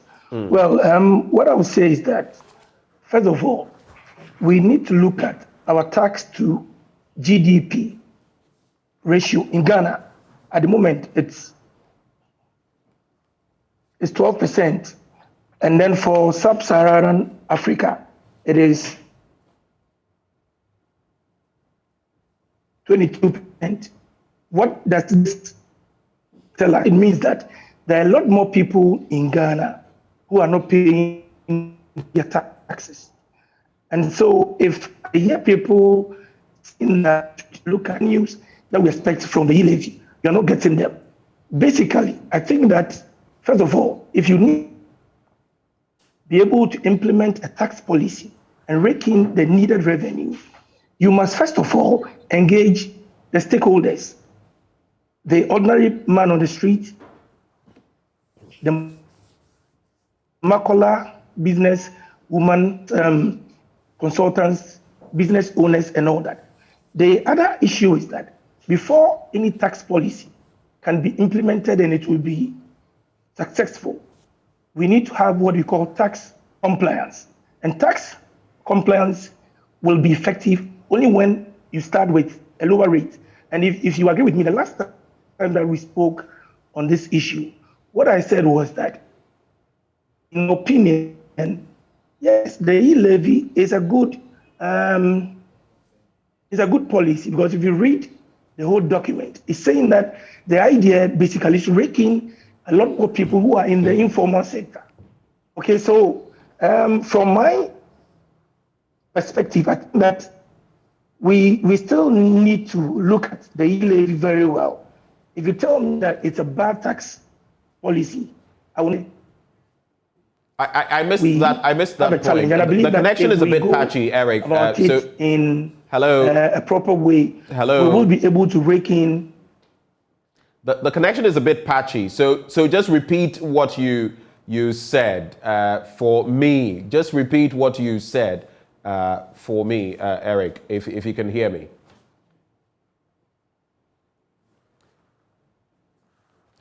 Well, we'll come back to Eric to share his thoughts on this. Is that Eric? Hello? Is that Eric? Yes. I think where I am, probably the network. Yes. The connection is not too good. I missed the last point you were making. I just wanted you to go back. We're able to.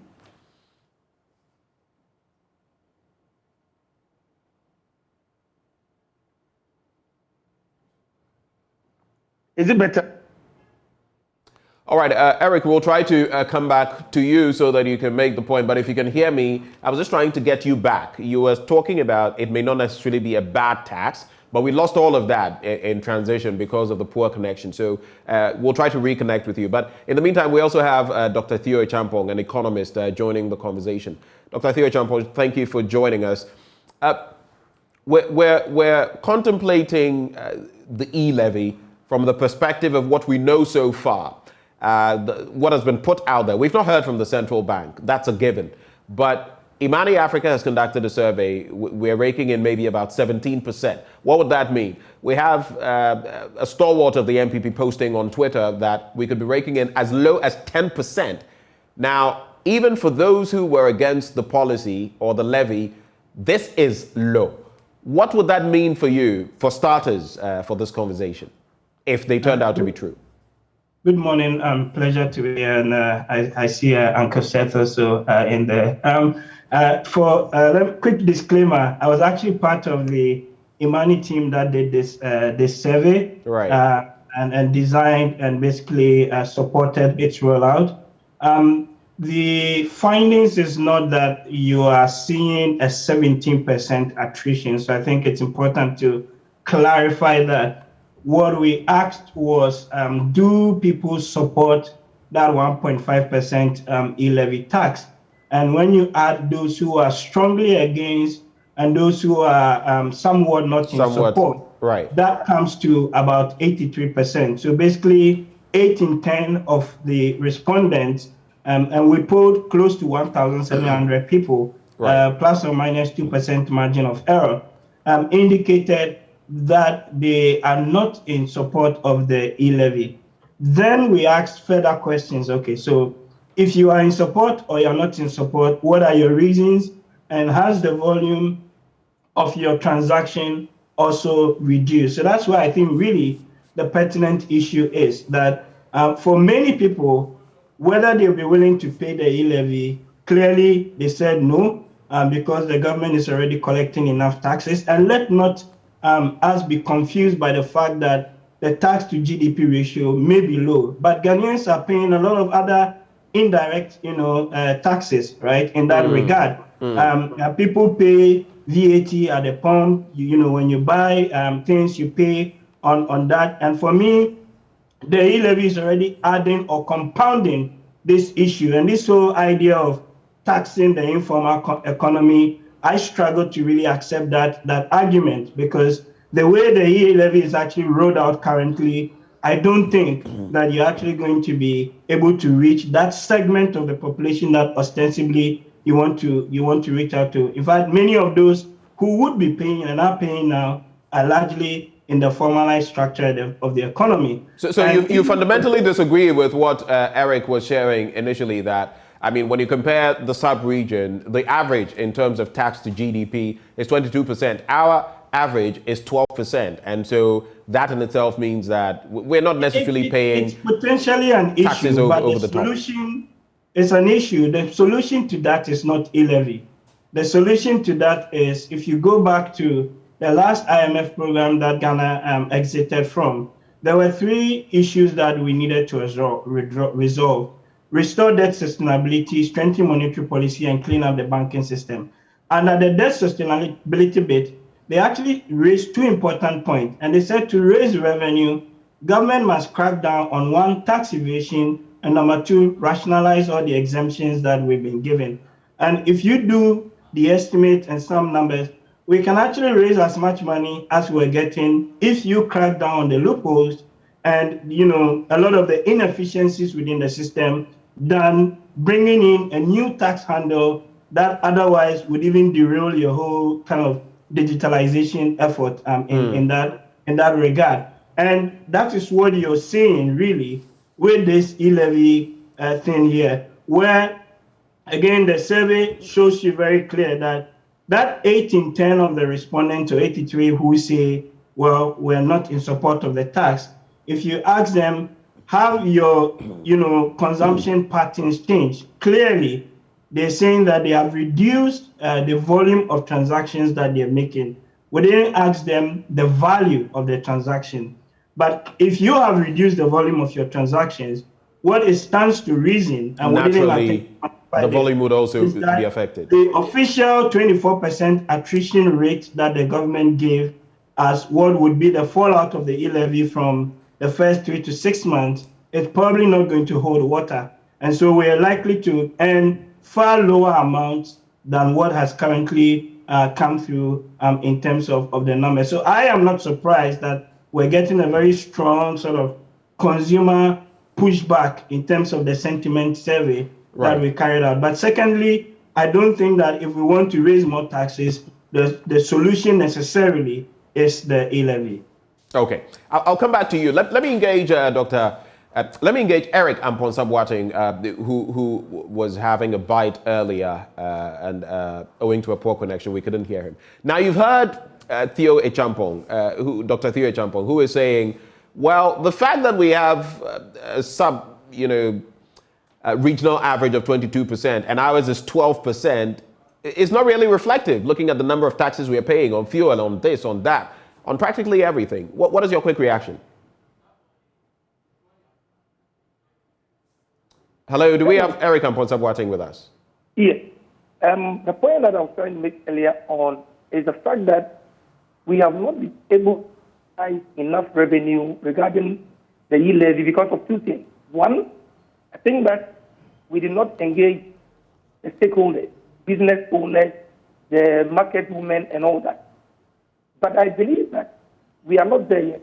The solution, in my opinion, is to mobilize revenue domestically. And how do you do it?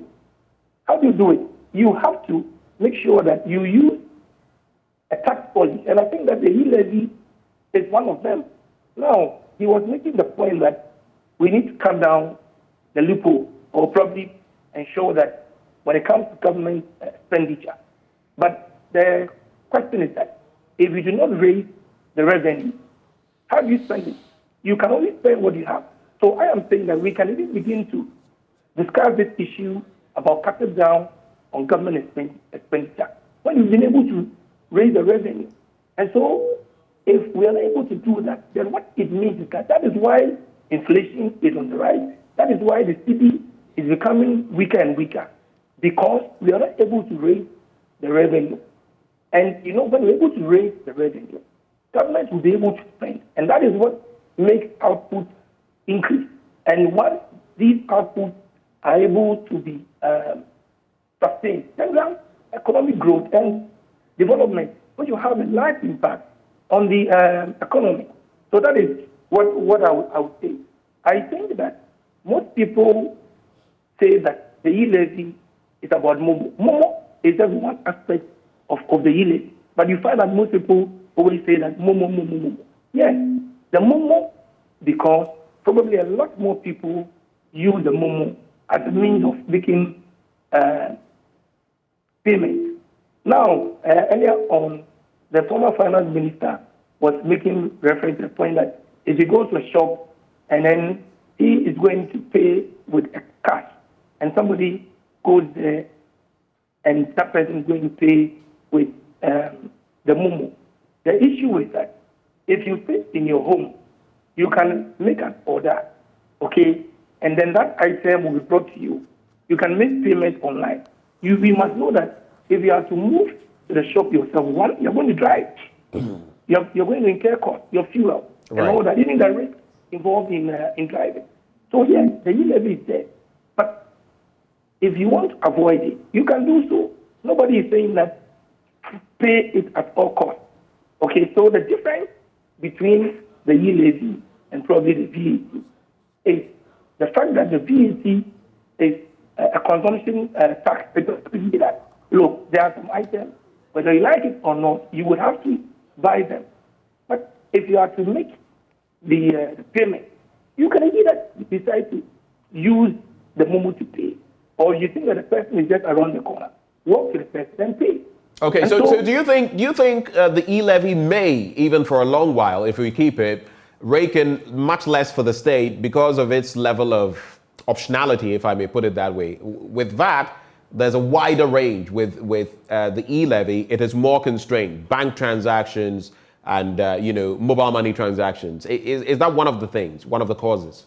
Yes, it is happening because initially government probably didn't do the right thing.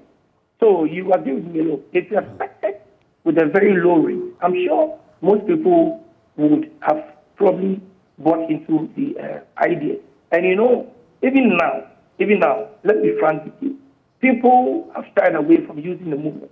But after a while, when they step back and find that if I want to send physical cash to the person, I'm going to spend money for transportation and all that. Okay, so it's even more safer, it's more convenient. The reason why we are experiencing what we are experiencing is the fact that people did not get the education that they needed.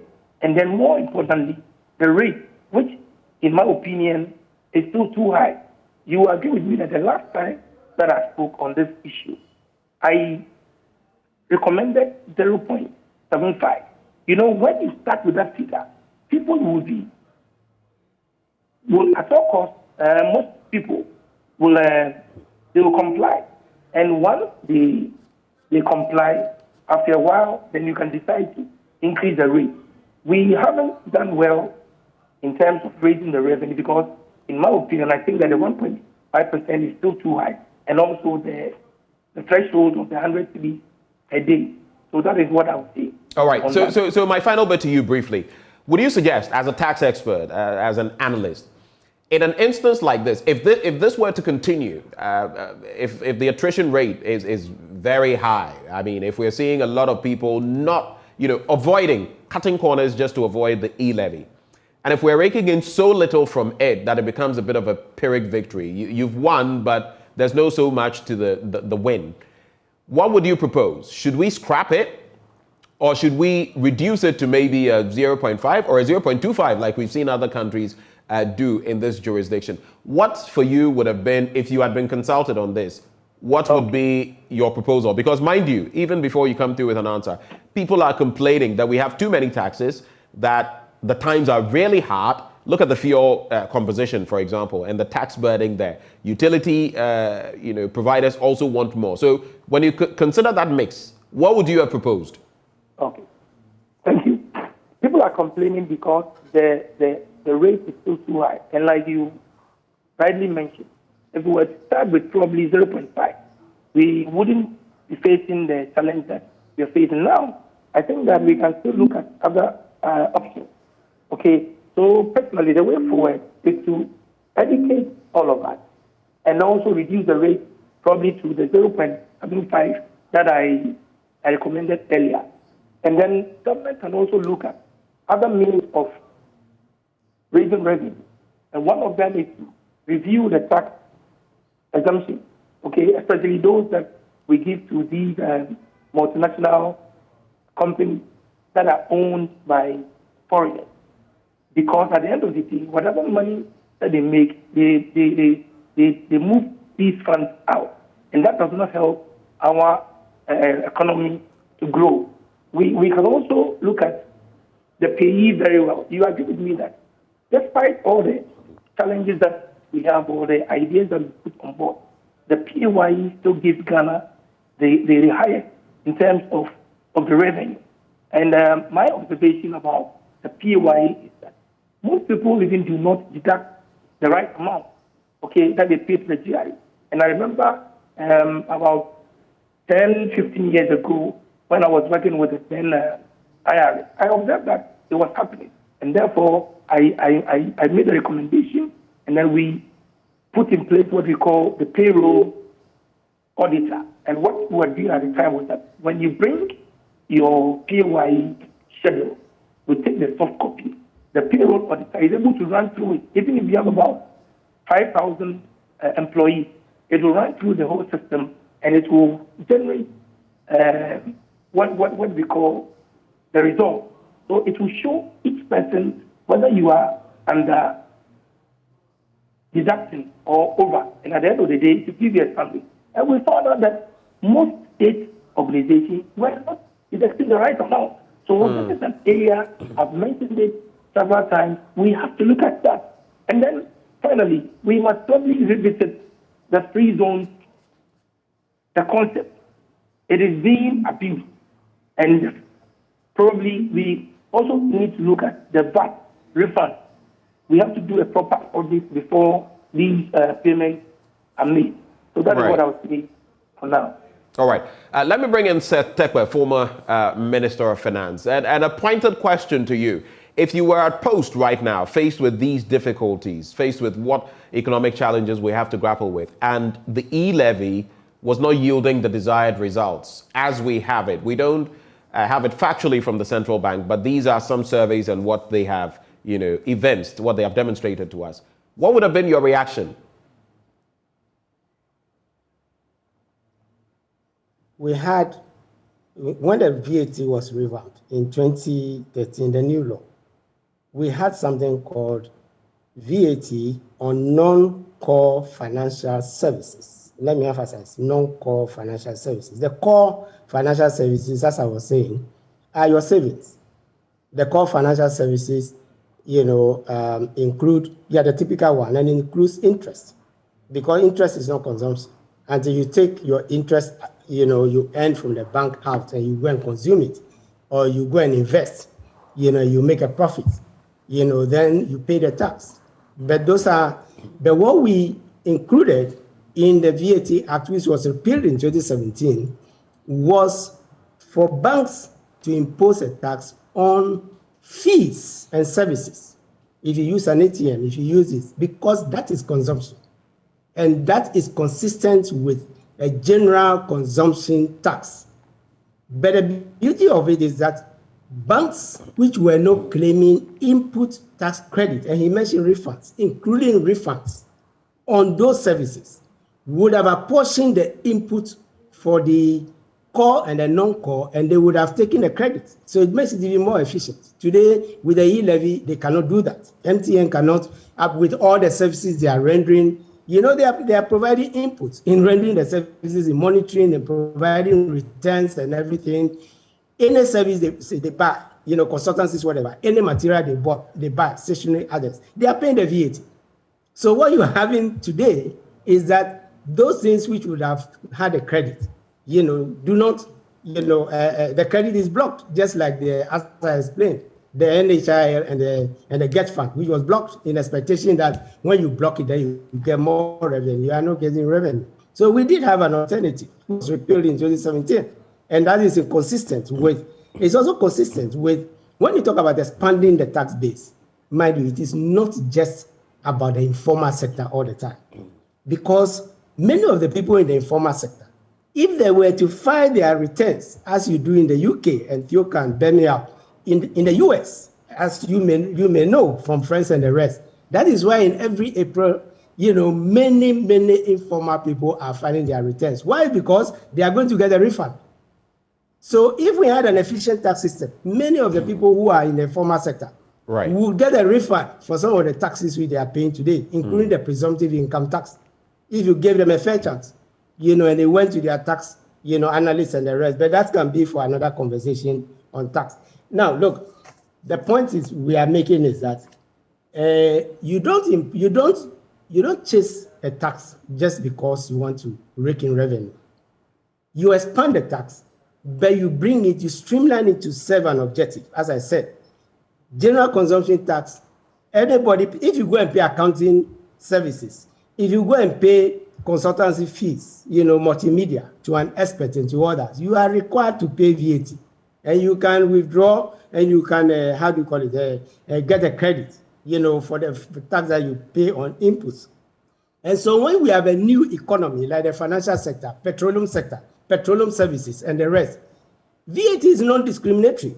VAT says your consumption, once you are consuming, it doesn't matter whether you are buying a shoe, you are buying paper, you are buying, if you are a consumer, you pay the tax on it. That's what I meant, by the discrimination compared to E-levy. So taxes must be efficient, they must be non-discriminatory, and that's the point. Let me make a quick correction. The 20% is revenue, it's not tax to GDP ratio. The sub-Saharan African average is between 15 and 17, and half percent. The middle income countries like Kenya and the rest, it's only South Africa and Mauritius and others who are close to 20%. The rest of the middle income countries are between 15 and 17.5%. Which would suggest if it's between 15 and 17%, we're still low, but it's not as low as... They are still low, precisely, that's the point. Right. And Ghana used to be in that range. Now, one of the reasons, and he did mention it, it's a valid point, was that you remember West Blue, you remember, which is now Icons, you remember those automation that were single window. That was a customs equivalent of automation after the creation of GRA. And then the merger, the merger of IRS and the VAT service. Now there was to be a equivalent domestic tax system, for the merged domestic tax division, right? Which did not continue after 2017. I hear that bits and things are being considered. That is the system you need. And that would enhance the example he was giving. That is filing electronically the PAYE, and then because, let's take the controller, which deducts PAYE.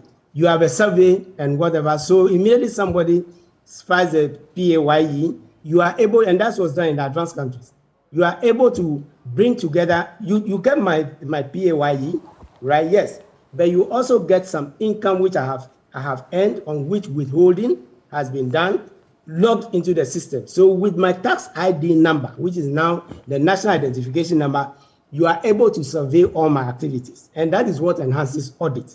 So it is about time we look at that, because the enhancement, of taxes is not just about policy. It's not just about tax instruments. Right. It's also about effective administration. So let's give GRA the wherewithal. That was going to be the modernization phase 2. The first phase was the creation of GRA, the revamp of all the tax laws, and the merger of IRS, yes. So my point in summary is, quite apart from the low expectation, I guess the design of the E-levy, and let's be careful in comparing ourselves to other countries. They may not have the same design.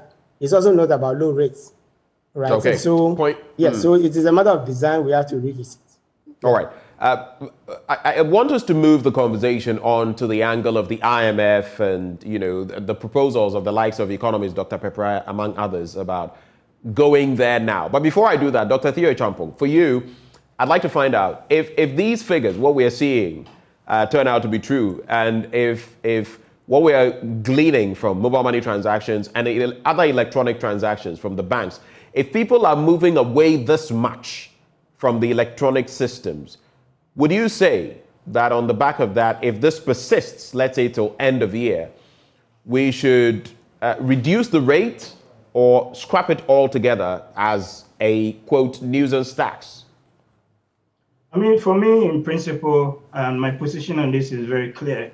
I am against the E-levy because I see it as a tax grab of people's savings, because there's no value that is being created, one. And then number two, even if you consume a digital financial services, why must the tax even be more than the other amount you're paying for the consumption of that service, right? Where the government has actually not created any value at all. That's my principled position on this.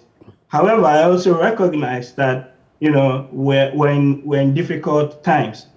And in that regard, I also then said the rate or the trigger point for the tax has to be significantly reduced. I am on record as having said a 0.5% perhaps could be an agreeable middle of the way solution in this regard.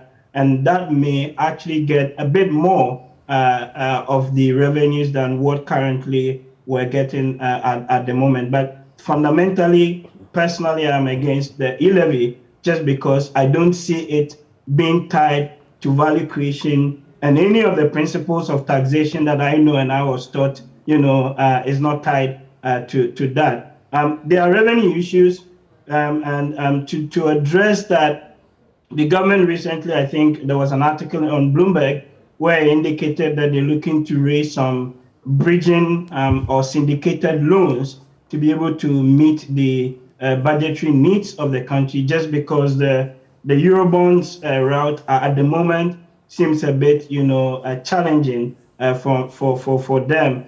And then, of course, there's the big elephant in the room as well, that should Ghana go to the IMF or not, particularly given some of the recent indicators pointing, showing a bit more of a negative trend. So an example being the import cover of the country reducing from about 5 months of import cover. Now we're talking almost 3.7 or 3.6 months of import cover. And if that continues, where the central bank is burning through a lot of its reserves to prop up the cedi and the economy, then we might be heading for some liquidity challenges and some balance of payment crisis in the coming months. And that brings me to the very next area I want us to look at, the IMF. And it appears, yes, we've spoken about it time and again from the days of structural adjustment in the 80s. We've demonized it in certain contexts, and we've done well with it, so to speak, in other contexts, regardless of the stringent conditions that we have to follow. But here is the picture, and you started painting it. When it comes to our net foreign reserves, we've bitten through it quite extensively. Per what I have here, as of January, what we had stood at around 6.09 billion American dollars. Currently, we're looking at around 4.672 billion in terms of our net reserves. At the same time, of the $450 million that the BDCs, the bulk oil distribution companies, need, for example, which is also impacting the value of the dollar versus our currency, we're giving them just about 21, 22%. So some have suggested, Dr. Theo Champo, like your colleague, Dr. Pepra, that, look, go to the IMF. This is the surest way of boosting your foreign currency reserves and also stabilizing your economy as a result, handling the cedi, and from there, you can have some stability. Is that a point you agree with? Sorry, my microphone was off. I mean, going to the IMF, there's always a trade-off that needs to be taken into account with these decisions. Immediately, yes, we could possibly, if we went under an extended credit facility or the other one, EFF arrangement, possibly maybe between 2 and 3 billion come through for us, and that helps meet the balance of payments issues. But fundamentally, what would have to implement in terms of the structural reforms, and I recall very well some of the interventions that Uncle Seth made back in 2015 thereabout with some of those homegrown policies and cutting back on expenditure and trying to rationalize wages, and also importantly, having to actually safeguard some of the pro-poor policies or interventions in that regard. Those are things that would have to be discussed or negotiated as part of any potential package. But for sure, there would be trade-offs, and we then have to work out what the net benefit would be for us as a country. But at this moment, looking at some of the government talk and some of the interventions, I think we are seeing a bit of a softening of the stance in terms of trying to potentially go to the fund for some program or not. All right, let me bring in Eric. At this point, like Dr. Theo Champon suggests, we could have gone on the international market with a bond system to have got in some liquidity to shore up the economy. Unfortunately, that route is not available as of now. Some have suggested that even when it comes to the IMF program, we should have forecast early that this would happen and have gone to the IMF much earlier, and that this makes matters even more difficult. So tell me, is it the way to go currently, looking at where our economy is headed, to go the way of the IMF? Is it a bit too late? What is your take on that? What is your reflection? Early for us to even think about going to the IMF. The reason is simple. We have not been able to... Pardon me, I missed the start. Did you say we shouldn't contemplate going to the IMF? Yes, I'm saying yes, we should not. Because we have not been able to exhaust all the means by which you can raise revenue internally. You see, when you are able to raise revenue internally, it leads to economic growth. And once you're able to sustain that growth, then it leads to economic development. Let's not forget that if you have to go back to the IMF, they're going to give us certain conditions, and we still have to pay the interest on those loans. So I would say that we have not still gotten to the point where we should even think of going to the IMF. And then I also want to correct a point that Mr. Stephen made earlier on. He was trying to compare the E-levy and the VAT, which has to do with input and output. He will agree with me that now, if you look at the corporate tax, we have the National Fiscal Stabilization Levy. Okay, for levies, it's just a one-off thing. And so if you look at even the National Fiscal Stabilization Levy, it's just 5% of your profits before tax. So if you want to make that comparison, you will get it wrong. The other issue is that the E-levy doesn't... Are we comparing, sorry to interject, I know we have very limited time on this. Are we comparing direct tax principles with indirect tax? Getting probably the input. Okay, when you have your output and your input. You are comparing indirect tax principles with direct tax principles. That's the point I'm making. Please. Yeah, so the point I'm making is that levy generally is just a one-off thing, and it is based on probably a certain figure. And I was giving the National Fiscal Stabilization Levy where we take 5%, and if you make profit before tax, then you pay. If you don't, you don't pay anything. The other issue is that the E-levy is not on your savings. It's not on your savings. It is only when you want to move the savings and use the money for transaction. And I think that we need to be clear on that, because even with the E-levy, when you move funds from your account to your phone, and it is the same name, the same account, you don't pay anything. It is exempt. You can even move funds from, let's say, your MTN and to your Voda card. So once it's something that is the same person, you don't pay anything. So let's get that point right. Okay, so point made there. But when it comes to an IMF program, I mean, we've even had Dr. Sibe, who has been an integral member of the Finance Committee in the past, say that, look, it is the way to go. Bite the bullet now. And you can play with this E-levy thing. But if you look at what the E-levy is going to even projected, even if we had got the 6.9 billion, looking at our different ratios, tax to GDP, looking at even the components when it comes to the 2022 budget, it's a drop in the bucket compared to the IMF program and what we could rake in. So on that, in that regard, Eric, I'd like to find out from you.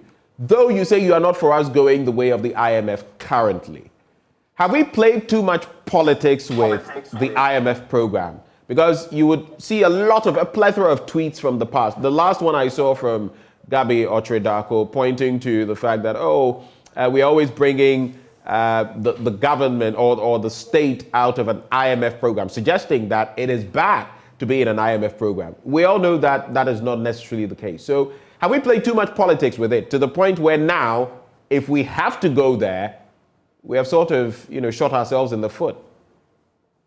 Okay, what I want to say is that government has to look at its expenditure. Okay, I believe that there are certain areas that government spends money on that we can cut down drastically. I think a few weeks ago, this issue of the ex-gratia, it came up. And if you ask me, why should somebody, by virtue of the fact that he's an article, this 71 holder, go on and still earning what he's earning or she is earning, and at the same time, the person leaves office, apart from the fact that the person is going to be on the salary that he was earning before he or she left.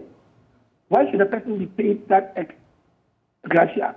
I think that as a nation, it's high time that we prioritize areas which are critical to the state.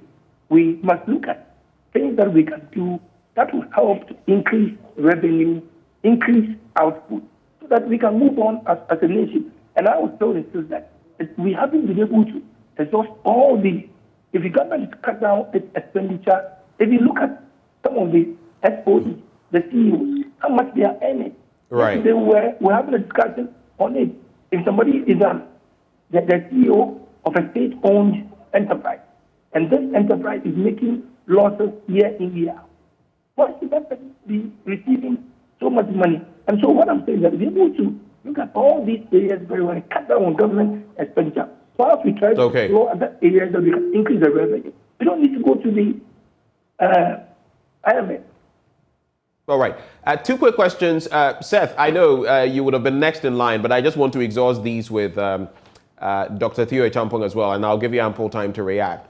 Dr. Theo Champong, have we overborrowed, so to speak, as some suggest, that maybe we've done too much borrowing and now it's become an albatross around our neck in tricky economic waters? And secondly, have we played too much politics with the IMF program to the extent that if we have to go because of our previous comments, our previous vitriolic attacks on going the way of the IMF, now it becomes very difficult? 2 questions I hope you can address very quickly.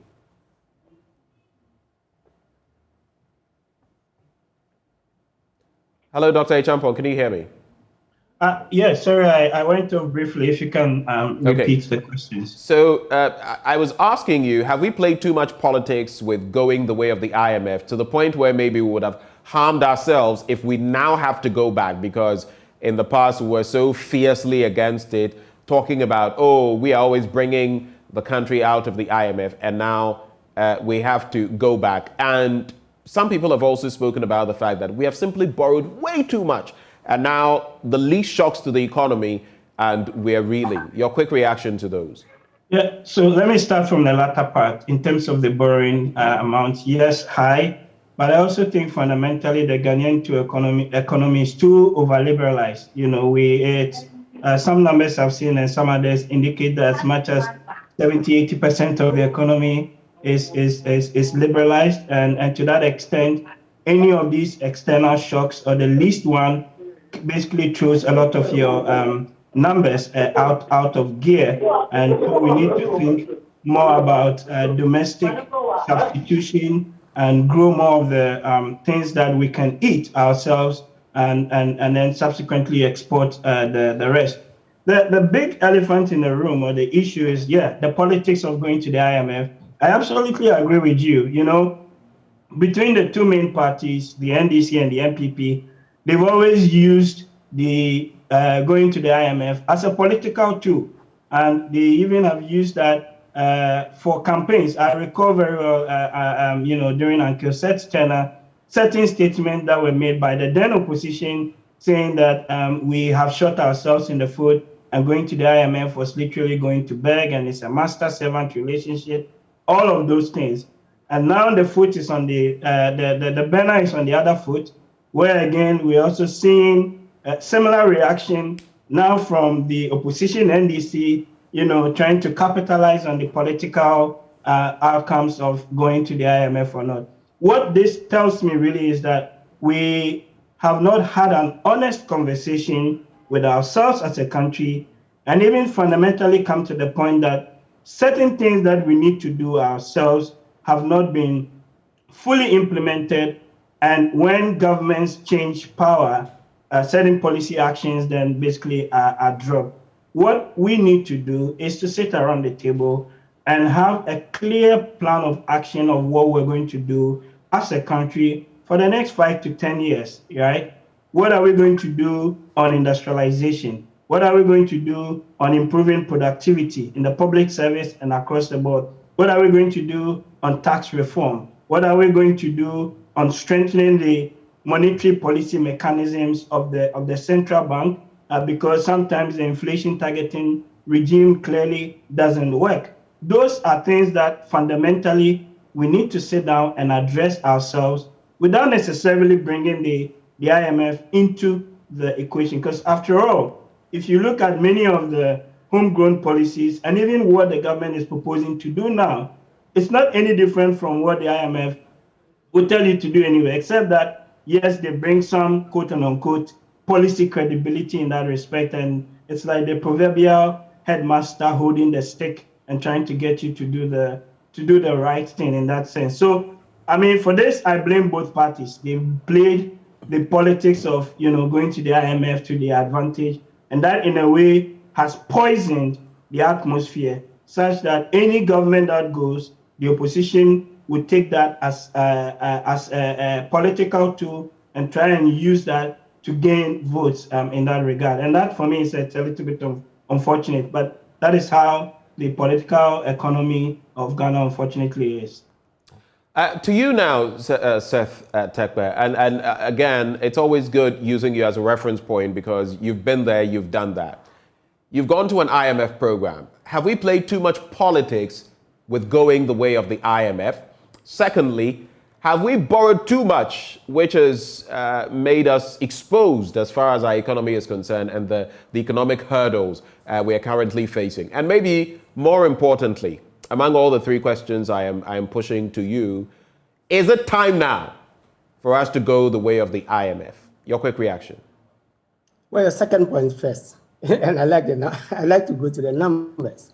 On the rebased 2013 basis, our debt ratio was 57% approximately. Today, we are going to end above 80%, no question. We ended last year above 80%. Forget about the politics or the question of option of bailout and others. That's where we landed. Now, as a middle income country with market access, if we want to have a B ratings, not even to talk about B+, which is where we have been falling the 2015, 2016 crude oil price and the rest, we should be between 55 and 65%.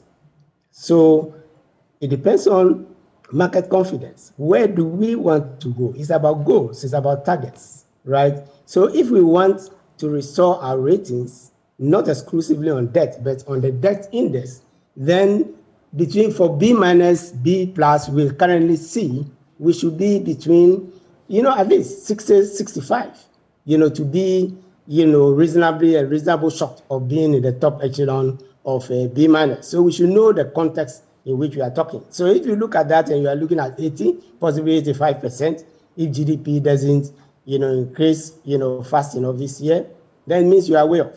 And from where you came, it is going to be difficulty getting back into that. Now, should we go to the IMF or not? What is the market? What are the numbers telling us? We know them already. So let me just go over them quickly. We've discussed it even on the show. Compensation and interest is taking all of tax revenue and a substantial portion of total revenue, which means that you are borrowing, for recurrent expenditure, you are borrowing for capital expenditure, which you should do. Above all, you are borrowing for repayment of past debt, right? If you don't have a solution, and I've said if you are not going to the IMF, show me the solution for these things. How are you going to raise revenue? And in fact, to Eric's point, I mean, we know as tax experts that it takes 2 to 3 years to raise your tax to GDP ratio by 2 percentage points of GDP. That's a research by both the World Bank, African Development Bank, and the IMF, right? And it takes consistent reforms, such as the ones I enumerated already. If you do not automate, you cannot move because it requires structural measures. It's not ad hoc, sending somebody to go and do all this or the rest. If you want to tax the multinationals and the rest, they are automated, right? So you also automate. And then you use computer-assisted audit techniques, no manual audit techniques, to go into their systems, to do the audit, to collect information on their activities based on their tax number, like, let me use a familiar area where you can bear me up. All the oil services sector that are new to our economy, what are they doing? Right. What are we collecting? And people are withholding taxes, on payments they are making to them. We do not have a database to bring them and see how much, they are doing. And they are declaring their own, numbers. So I'm saying we need to move to strengthen GRA with a solid domestic tax administration system, training, following the merger of IRS and VAT, bringing the two together substantively. They are together, but nominally. Those are the reforms. That was going to be the phase 2, of the reforms. Now, if we don't go to the IMF now, right, I have more questions. Are we able to weather the Ukraine war for as long as it takes? The G7 just met, right, and they are saying they are in for the long haul, which means that, quote, what they are saying is that we expect this to extend maybe to the end of the year or the rest. Are we able, to weather with our current condition, the inflationary things, the adjustments which the global central banks are doing, and now we are doing syndicated loans. Even if we were in the markets ordinarily, we would be borrowing at rates that now account, which are going to be higher because of the global interest rate. So I'm saying that's another factor we need to consider, right? Given our current situation, are we able to, to harbor this? If crude oil prices continue to grow, if grains don't come, for wheat to go to, our two major wheat producers, bread and the rest. Those are the factors we should be talking about when we talk, about this. Now, IMF. Yes, quickly. What would your answer be? Would we be able to weather the storm? Would we be able to weather the storm? If it's a no, then it means we must go. Not with the figure. Certainly not, because you can't even. You have arrears. You have school for school children and all that. So how do you weather? You do it. That's my point. Okay. And that is another consideration. If there is an alternative, I'd like to know, right? But I'm saying that, where is the pride? Didn't we go back to the IMF for COVID loan? If we were that solid, why didn't we stomach it ourselves? Didn't we the SDR, the countries that have the wherewithal, when they got their SDR, some of the middle income and almost all the advanced countries, what did they do? They divided it, used some of them to create their own buffers, and gave the rest out, to countries like ours, by way of aid and the rest. I mean, if you want to, with a certain clap, you have to do the fundamentals, for you to be there. I do not see, how we are. By the way, let me also answer this question, which and maybe just briefly, because we have to go. So this will be the final point. Hope was to answer a critical one of the home goals, particularly the stabilization fund and the second fund. So let me just focus on those. What are the problems that have been buffeting the economy? It is because commodity prices keep going up and down. Forget about Ukraine war and the rest, even those minor ones, right? Then periodically you have the major ones like COVID, global financial crisis, or the war.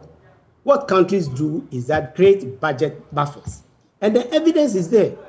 What was our first recourse for COVID? It was our own stabilization fund, $250 million. If it hadn't been saved in the past, would we have it? Didn't the past government that saved it? Didn't they have their own pressing needs as well? Today we have 3 oil fields. We should have built that fund by now with the 3 oil fields when the time were good to maybe 500, 700, 800. And the next time you have a crisis, you fall on your own resources up to about 500, no 250. That is how you win yourself of the IMF. That is what, the middle income countries and the rest, those were the structures they put in place. Right. We talked before the last point, I said 2 examples. We saw, the first sovereign bond staring us in the face in 2014. What did we do? We had necessities, especially in 2015, 2016. When crude oil prices fell, we went to parliament to reduce expenditures, including E-levy and the rest. But we continued to put the money aside. By the time we were leaving office, we had taken 336 million from the sinking fund, oil revenue. To take off that, we left 250 million. The MPP used 200 million. It's not about politics, 200 million on the maturity date, October 4th, 2017, to pay off the rest. That is how, you respond to the markets. That is how mature economies respond to the markets. So these are the structures that we need to build. It is not that we did not start. Then you introduce things like which reduce the debt burden. Right. You ring-fence airport tax, for example, for Terminal 3. today we don't know whether that money has been put back into the budget. A lot of food for thought, a lot to reflect on. But gentlemen, yes, we're immensely grateful that you took the time to join us for this conversation. Dr. Theo Champong, an economist. Doc, thank you for making the time. Eric Amponsah-Boateng, a tax analyst, thank you for joining the conversation as well. And Seth Tekpe, former Minister for Finance and Economic Planning. Gentlemen, we're very grateful for your time. Thank you very much. Right.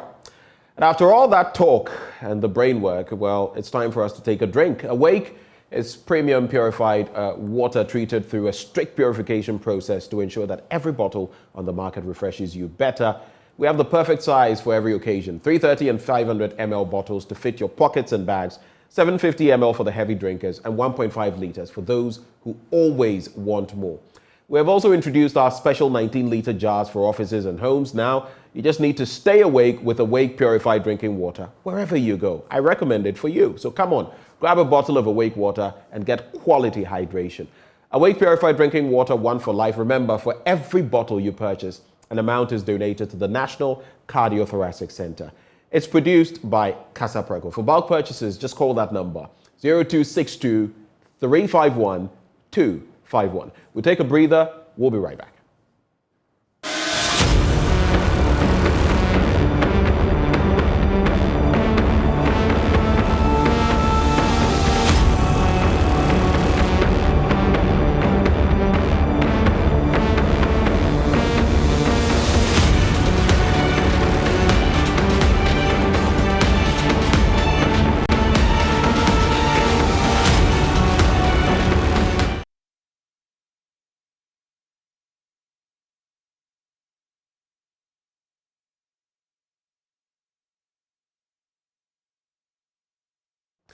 Let's talk now about the Adisadel College and, of course, their trust fund. The Santa Clausians are here and we're happy to host them. Anthony Awache Busumefi is Vice President, Communications and Projects for the Adisco Old Boys. He is from the 91-year group. We also have Dr. Sam Mensah, Chairman of the Board of Trustees, Adisco Trust Fund. He goes as far back as the 1966 year group. Gentlemen, a very good morning to you. Thank you for joining the conversation. Thank you very much.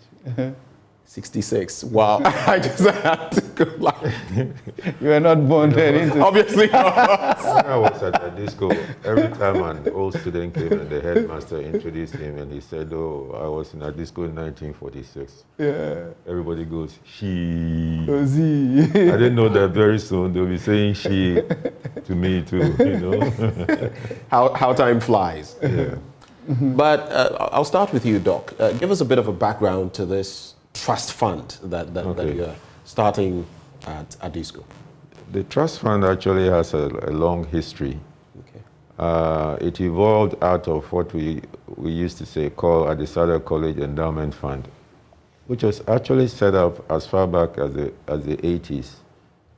But we ran into some difficulties with the structure, getting the membership right, getting enough participation in the trust. In those days, it was called the Endowment Fund. And so in the last few years, we decided to relaunch it and call it the Adisadel College Trust Fund. Okay. Slight change of name, but the objectives are the same. Okay. And what are the objectives? Well, what's the purpose basically of the fund? We want to mobilize a permanent pool of funds to support the school. Permanent in the sense that all contributions that go to the fund are invested. Okay. And then the returns on the investment is made available to the school every year to support the activities of the school. One of the challenges that we have at Adisco is that the old boys do a lot. I mean, virtually everything in Adisco was provided by old students, but it's not done in a coordinated fashion. Right. And so the trust fund is going to encourage our year groups, what we call them energy groups, to make contributions into the trust fund so that the trust fund can then plan what is needed at the school and provide for it in a central planning system, yes. What mechanisms are you putting in place to ensure accountability? Accountability is I mean, crucial to such endeavors. What structures, what mechanisms are you putting in place? Well, we've done a bit to improve, to strengthen the governance of the trust fund. First of all, we have a board of trustees made up of about 14 members. It's an international board of trustees in the sense that we have the Ghana representation on the board of trustees. We have the USA, where we have thousands of old Santa Clausians. Wow. We have the UK, so it has this diversified membership, which is good in the sense that various points of view are brought to bear on what we are doing. We do an annual audit, official audit of our accounts, which we present every year to the school and all its members, all the stakeholders of the school. So there is a proper accounting for the monies that are received by the trust fund. Mm. And of course, you mentioned that you were going to invest, the proceeds from the fund, and that, of course, it would be used for projects in the school. But beyond that, how do you mean to expend the funds that are generated? How are you going to apply these funds? Well, within the trust fund, we have a committee called the Disbursements Committee. And the role of the Disbursements Committee is to set up an annual plan for utilizing the fund. How much are we going to put into particular, let's say, infrastructure projects?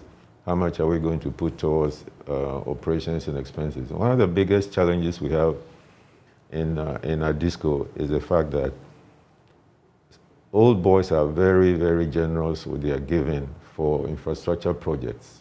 I mean, we've got new dormitories, science labs, dining halls, all of them put together then donated by old boys. But every time you do that, you actually generate maintenance and operational expenses, which is the most difficult part to support, financially.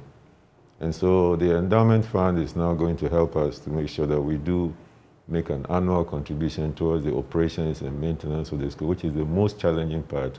GES, Ghana Educational Service, would help periodically with various infrastructure needs, but there's always a gap when it comes to operations and maintenance. Mm. Let me come to Anthony now. He's spoken extensively about the trust fund and what you're hoping to achieve with it, but what would motivate? Why should old Santa Clausians come on board and contribute, like Doc said, annually, for example? Great. Thank you very much. At Disco Boys, we are motivated by our school, a sentence in our school ode which says that others have labored, and we share in the glory. Ours to add to it. I mean, do exploit and add to it. So, at Disco Boys are always in that mode to give back to the school. And we pride ourselves as one of the boys who are extremely proud of their school. Every Adisco boy is proud of this. I've seen instances where on the back of, I think, your science and math quiz, win, the championship. Exactly. Some people did certain things. Exactly. Some people wrote a book into it. I mean, we actually made it that popular. If not for Adisco winning that competition, it wouldn't have been that popular. Yeah. So we even though we have year groups who put up legacy projects, we also believe that there is other avenues for old boys to really contribute to this fund. So, I mean, if you talk about somebody like Dr. Sir Sam Jonah, he built a whole dormitory, for the school. We have another old boy, Mr. Atumode. May the good Lord, keep his soul. Bless his soul. Exactly. He passed, I think, he passed, sometime yeah, exactly. But he's putting up a dormitory for the school. He's passed, but he's doing that. His money is still working for the school. Exactly. Right. If you talk about somebody like Honorable Ken Japan. I was just about to mention him. He's giving loads, he's really, really supported the school. But he still does so. He still does so. So, I mean, Dr. Samensa said today, you have no idea the kind of support he's giving the school. He set up a whole, committee that supports the music, department of the school. So every Adisco boy does something to support the school. That is our motivation. Yeah. I know you, in terms of these legacy projects, I mean, my school, for example, after a while, we all try to, but I know some of them, Bishop Herman. I was in Bishop Herman in Banjul, and proudly so. Yeah. We had a lot of Beyako boys coming to. Oh, yeah, definitely. But you have a system. Yeah. After 25 years of graduation or completion, you do something. Yes. They've been doing that. Beyond that, why should they, contribute anything extra to the kitty? Yes. So that is the reason for this launch of the trust fund. That's one of the key things, because we don't want people to contribute after 25 years and then, relapse into, but apart from the 25 years, we also have a 50-year group contribution. Currently, the rule is that after 50 years, you go back to support the school. What we have done is that after 50 years, you contribute towards the trust fund. So for the past 3 years, all the 50-year groups have been contributing to the trust fund. We want to extend it a bit to the 35-year group as well. So after 25 years, there's a 35-year groups who would also contribute to the trust fund. Because we are seeking to raise Ghana equivalent cedi of $3 million. And as Dr. Saminsa said, the proceeds of that would be used in maintaining projects. I mean, if you go to campus, the campus is littered with a lot of projects done by old boys. And I mean, after 20 or 30 years, you can't go back to them to ask them to come and maintain it. And there's obviously a period where old boys as well will become a bit tired. Right. Donor fatigue sets. Exactly. So we need this kind of funds, which will be there forever, And very quickly, who are the key personalities driving this project? Yeah, so in fact, the project is really driven by the 60-year group, but there's a 70-year So the 1960 group. They actually started it, and they've rallied behind it strongly, but they have roped in everybody. So Dr. Semenza is one of the keys, the chairman. There is Senior Pebi. I'm sure he will be watching us by now. Obviously, Dr. Semenza. At least you have one Santa Clausian who sent in a message, Ibrahim Maklaski. He says, my college. So at least you have one of them here watching. So every person who went through, every student who went through at this school is behind us. In fact, at the launch of the relaunch of the project, the Anglican Archbishop himself would be there. That is Dr. Sir Ben Smith. He will be there. Right. So, and the board chairman as well, who is an Anglican, bishop, would also be there. So every person, all our MPs and ministers, we have the highest number of MPs in Ghana's parliament currently. All of them are there. We've invited all of them. And not only Adisco boys, I mean, any other person who loves Adisco and wants the good of Ghana's education should be part of this project. Yeah. We extend it to yourself. I mean, obviously, you should be there so you can learn from us as well. So we can learn from you. We'll try. But to wrap the conversation, before you give your final words, both of you, how can former students of Adisado College contribute to the trust fund? We've had this conversation on the back of that. That is crucial. So how can they make contributions? Or people who have affiliation with Adisco, how can they contribute? It's a fantastic question, because that is the trust of this. We want people to come and contribute. We're actually partnering a couple of institutions to set up the payment platform. When we launch, we'll put the payment platform out there. But for the meantime, anybody who is interested in this can call this number, 0244 342284. I would have you repeat it 2 more times and a bit slowly so that people can get it. So 0244 342284. 0244 342284. All the information will be made available. Also, the Adisado College School's website is now running. And if you went there, you would have all the information. We would also put all the information on all the energy and year group platforms, for everybody to, be equipped with the information around the trust fund, because it is extremely dear to our heart. To you? Oh, well, I'll just finish by encouraging all Santa Clausians to respond to this call. It will make a big difference in the way we run our school.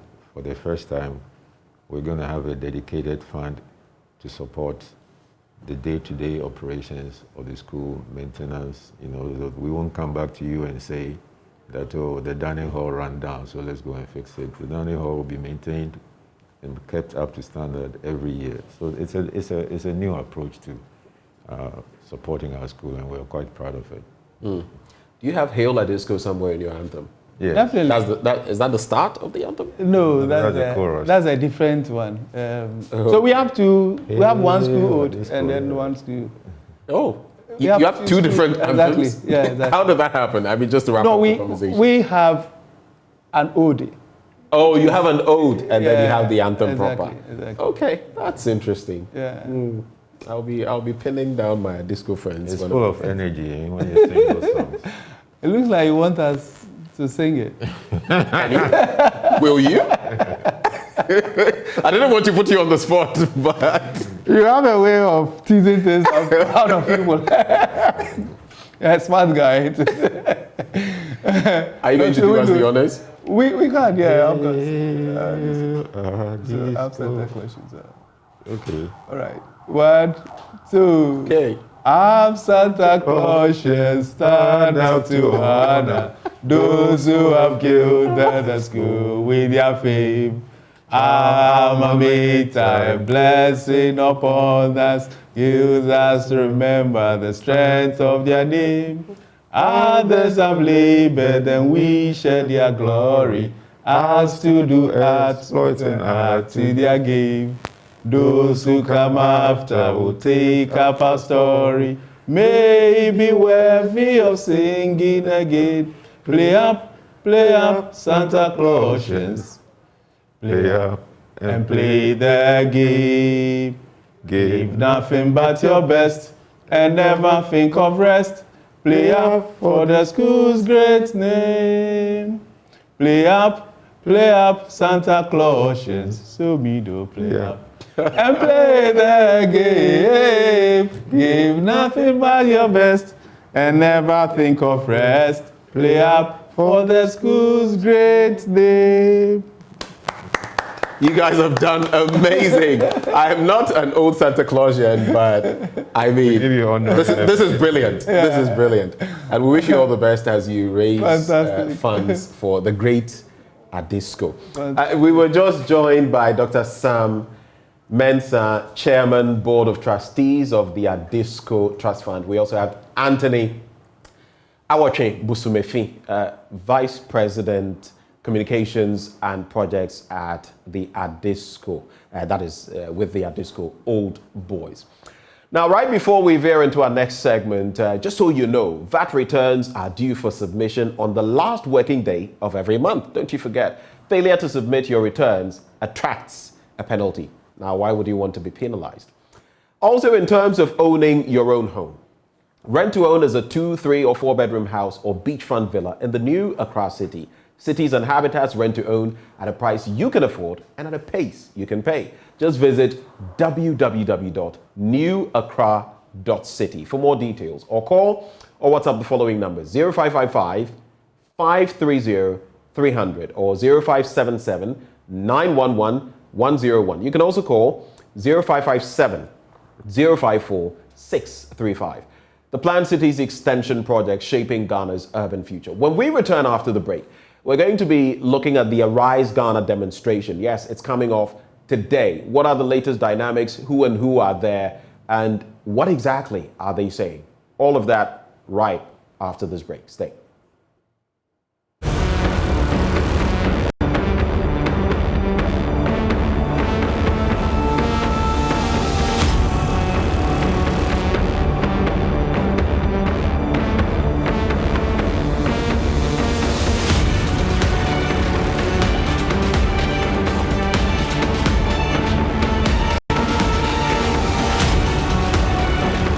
police service initially asked the court for an adjournment, saying that they required some more time to go through the process that have been filed.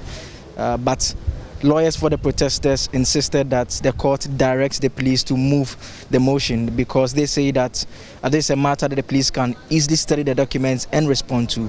The court initially gave the police some more time, after which the police requested a further adjournment, but that request was turned down as the police was directed to move its motion. DSP Sylvester Asai, who represented the Ghana Police Service, argued that it was important for the court to ensure timelines that effective policing could take place. A lawyer for Arise Ghana, led by Edigi Tamaklo, urged the court not to fix such timelines as it will amount to micromanaging the right of citizens to stage protest. Justice Tasiame, after hearing arguments on both sides, decided that the protest should take place and begin at 8 a.m. and end at 4 p.m. and that it should start at the Obra Sport and terminate at the Independence Square. So that is the guidelines for the protest. Bernard Mona, who leads Arise Ghana, has been speaking to the press. Well, the most important thing is that the demonstration is coming on tomorrow as we planned, and we are excited that our lawyers were able to argue strongly for the demonstrations to come on. So we have to go out now to mobilize and to encourage the many persons who were in doubt that the demonstration will come on, that our lawyers succeeded. After that, there are other processes we will file that will ensure that we'll still go ahead and probably succeed at the time that we want. We are told that we should close at a certain time tomorrow, that is after 4 p.m. And we don't think that that is fair. The police cannot determine what time citizens want to wake up and go and manifest our unhappiness about the way governance is done in this country. But given that the judge herself, you could see, was a little afraid of the word terrorism, as you heard her say, that even the word terrorism is something that is terrifying enough. But we know that what is terrorizing the people of Ghana is the economic hardship that we are facing. What is terrorizing the people of Ghana is the confiscation of our savings through electronic transfers levies. What is terrorizing the people of Ghana is the apparent increasing cost of everything that we find ourselves in, with a president that is clearly uncaring about the plight of the citizens. So if there is any real terrorism confronting the people of Ghana, it is how the people of Ghana survive and not any imaginary terrorism. Lawyer for Arise Ghana, Edigi Tamaklo, also had this to say. The police in the affidavit kept saying that there are issues of terrorism. In fairness, we expected the police to have asked for an in-camera hearing where they can share with the courts the said intel on terrorism. Because like I pointed out in court, the demonstration is supposed to happen up to 8 p.m. Now, the police are saying that there are terrorist acts in the sub-region. We have shown, by way of our affidavit in opposition, that of all the terrorist acts in the West African sub-region and Africa, none happened in the night. And so if you are not opposed to a demonstration happening in the afternoon, how do you use terrorist acts in the afternoon in Togo to oppose demonstration in the night? But like in the superior wisdom of the court feels that, well, for the continuous peace of the country, the demonstrators can make their point by ending the demonstration at 4 p.m., contrary to the claim by the police that it should end at 3 p.m. We want to thank the court that at least it has recognized the constitutionally guaranteed right to demonstrate. We are grateful to the court. So the protest will take place on Tuesday at 8 a.m. from the Obra Sport here in Accra and end at the Independence Square at 4 p.m. For joining us from the Law Courts Complex, my name is Joseph Akakpo.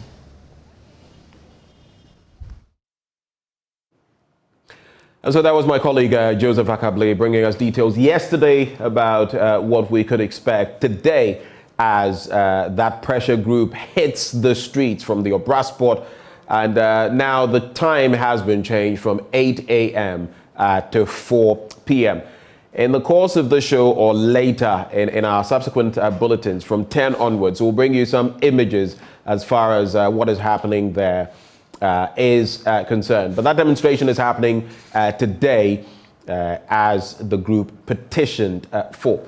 We're activating the phone lines now. We'd love to hear from you. Now, we've had some very interesting conversations this morning, having Dr. Theo Champong, an economist, Eric as well, who is a tax analyst, Asamoah Boateng, an analyst there, together with Seth Tekpe, former Minister for Finance, on the E-levy. E-levy, crucial point, because from all sources, what we're hearing now, it may not be raking in what we expected. It may be very low. We'll hear from the central bank on that. But the point is, if this is happening, this was foreseen. How do we remedy the situation and all of that? And how do you feel about the E-levy personally? Do share your thoughts with us. Also share your thoughts with us on Arise Ghana getting their way to demonstrate today, though they had wanted to demonstrate all the way till about 10 p.m. and the following day, which is tomorrow. But they've been granted to demonstrate between 8 and 4 p.m., 8 a.m. and 4 p.m. What is your take on these matters and other matters arising? Just call that number 0302 211 691 extension 2. 0302 211 691 extension 2. You can also share your thoughts as we play for you our latest Living Standard series with people complaining about the price of baby food. If you're buying baby food out there, or anything for that matter, what are the price differentials and how are they impacting you? Do share your thoughts by calling that number. In the meantime, other stories that are trending on the back of the E-levy, we've also heard from Professor Bokpin, I should say, an economist who has been saying that the way to go is the IMF. That's something else you can join me discuss. Should we go to the IMF? He says it is high time we did. Kasialato Forsen says this government, our government, should put aside any ego and go to the IMF while we can still get the sort of liquidity we need. So we're striking a balance. We're discussing all of these matters. Interestingly, today, when I interacted with Eric Asamoah Boateng and Dr. Theo Champong, they said for them, maybe it wasn't the right time yet to go to the IMF. They were not for it. But Seth Tekpe, to all intents and purposes, was.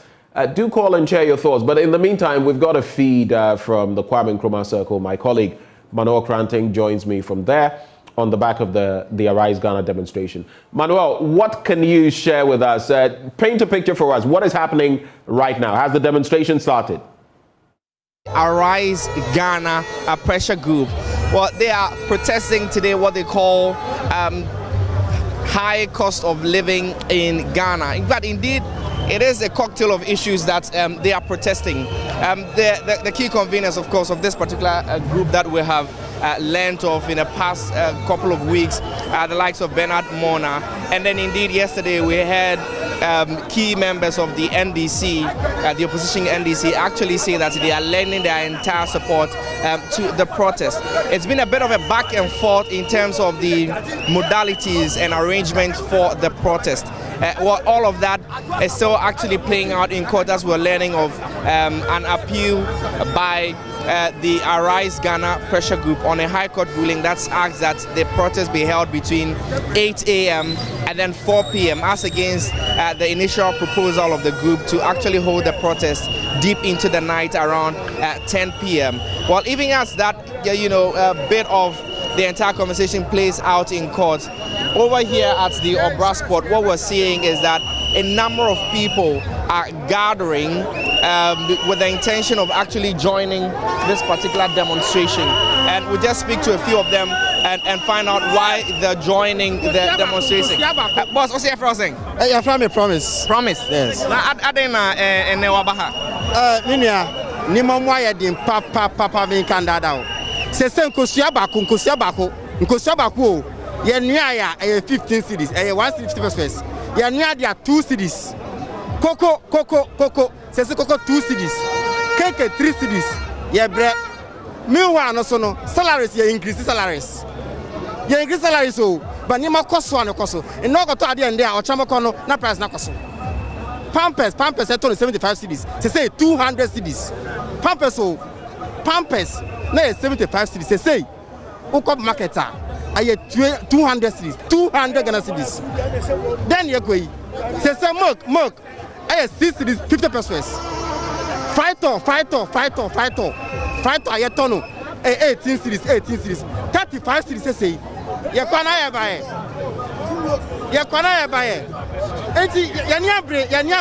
in fact say 3 days kwan your bed demonstration here your bed demonstration with 3 days if you say watching your papa nyasem totoa you watching your pa Obeka say na onwachewa na adenti na a demonstration. Well, I go for the language or understanding in demonstration. Already demonstration was kwa. And it's in there. Yes, you got demonstration actually say. Yes, you knew me far, yes, Makobi. If you say, Nimamunye, of a Nimamunyo, Petro Boa, Akosra, let me be Akosra Ghana. And so this gentleman just tells me in Chi that the cost of living in Ghana has actually increased, and that's the reason he's here demonstrating. He makes examples of, eggs, bread, even kenke. As you're hearing, the chanting just behind me. All right.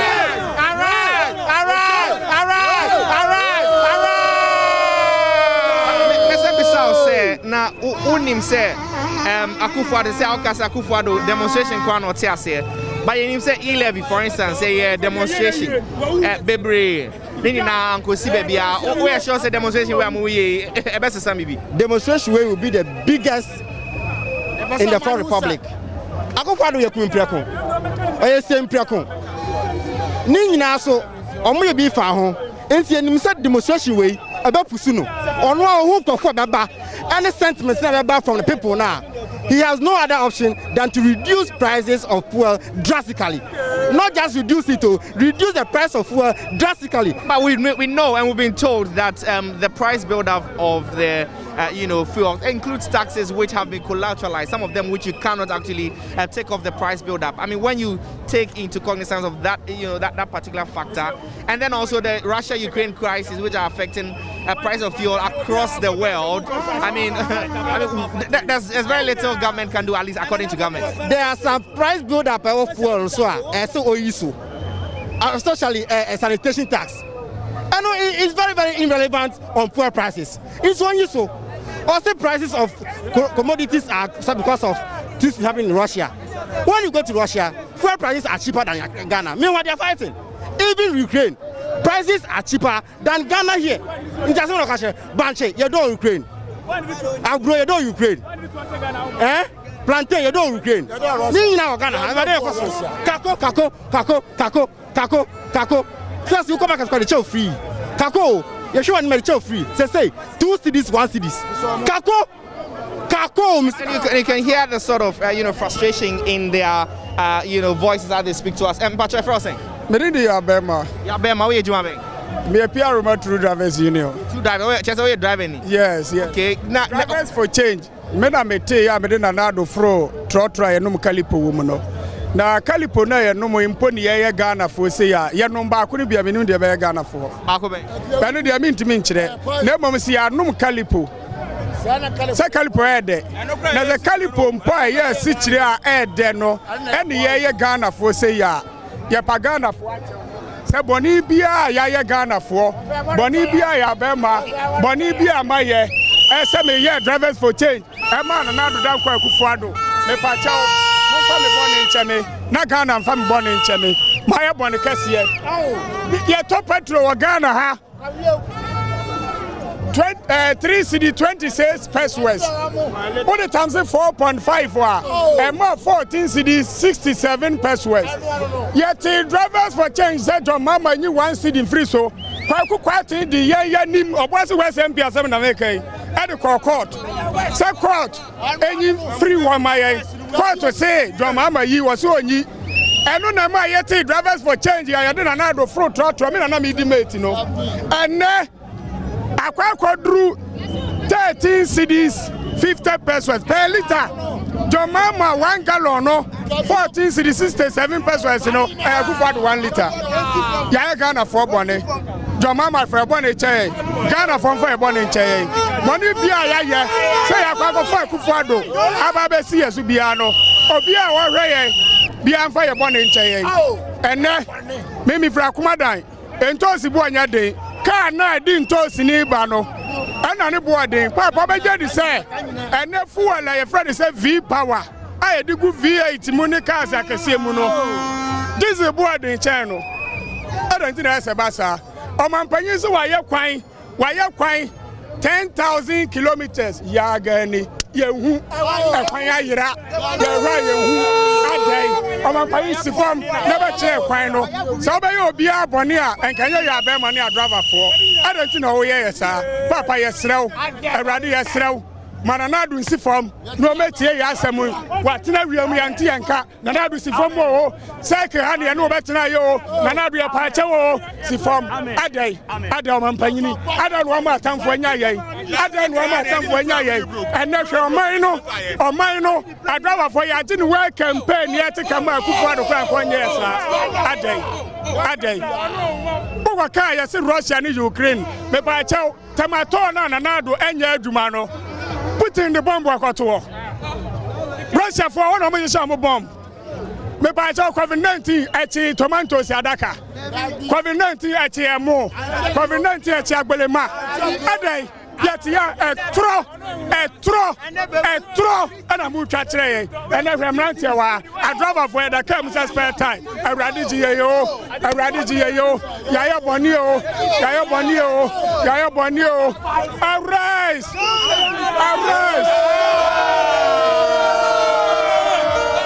And so these are the sentiments really that we are picking here at the Obra spot, and you can hear the frustration. Well, the gentleman who just spoke to me in Chi says he actually organized the demonstration sometime in 2016 that had the current president Nana Addo Akufo-Addo participate, and at the time he was demonstrating bad governance, and now he's been overwhelmed and he's actually asking Ghanaians to forgive him for actually getting them to vote the NPP government.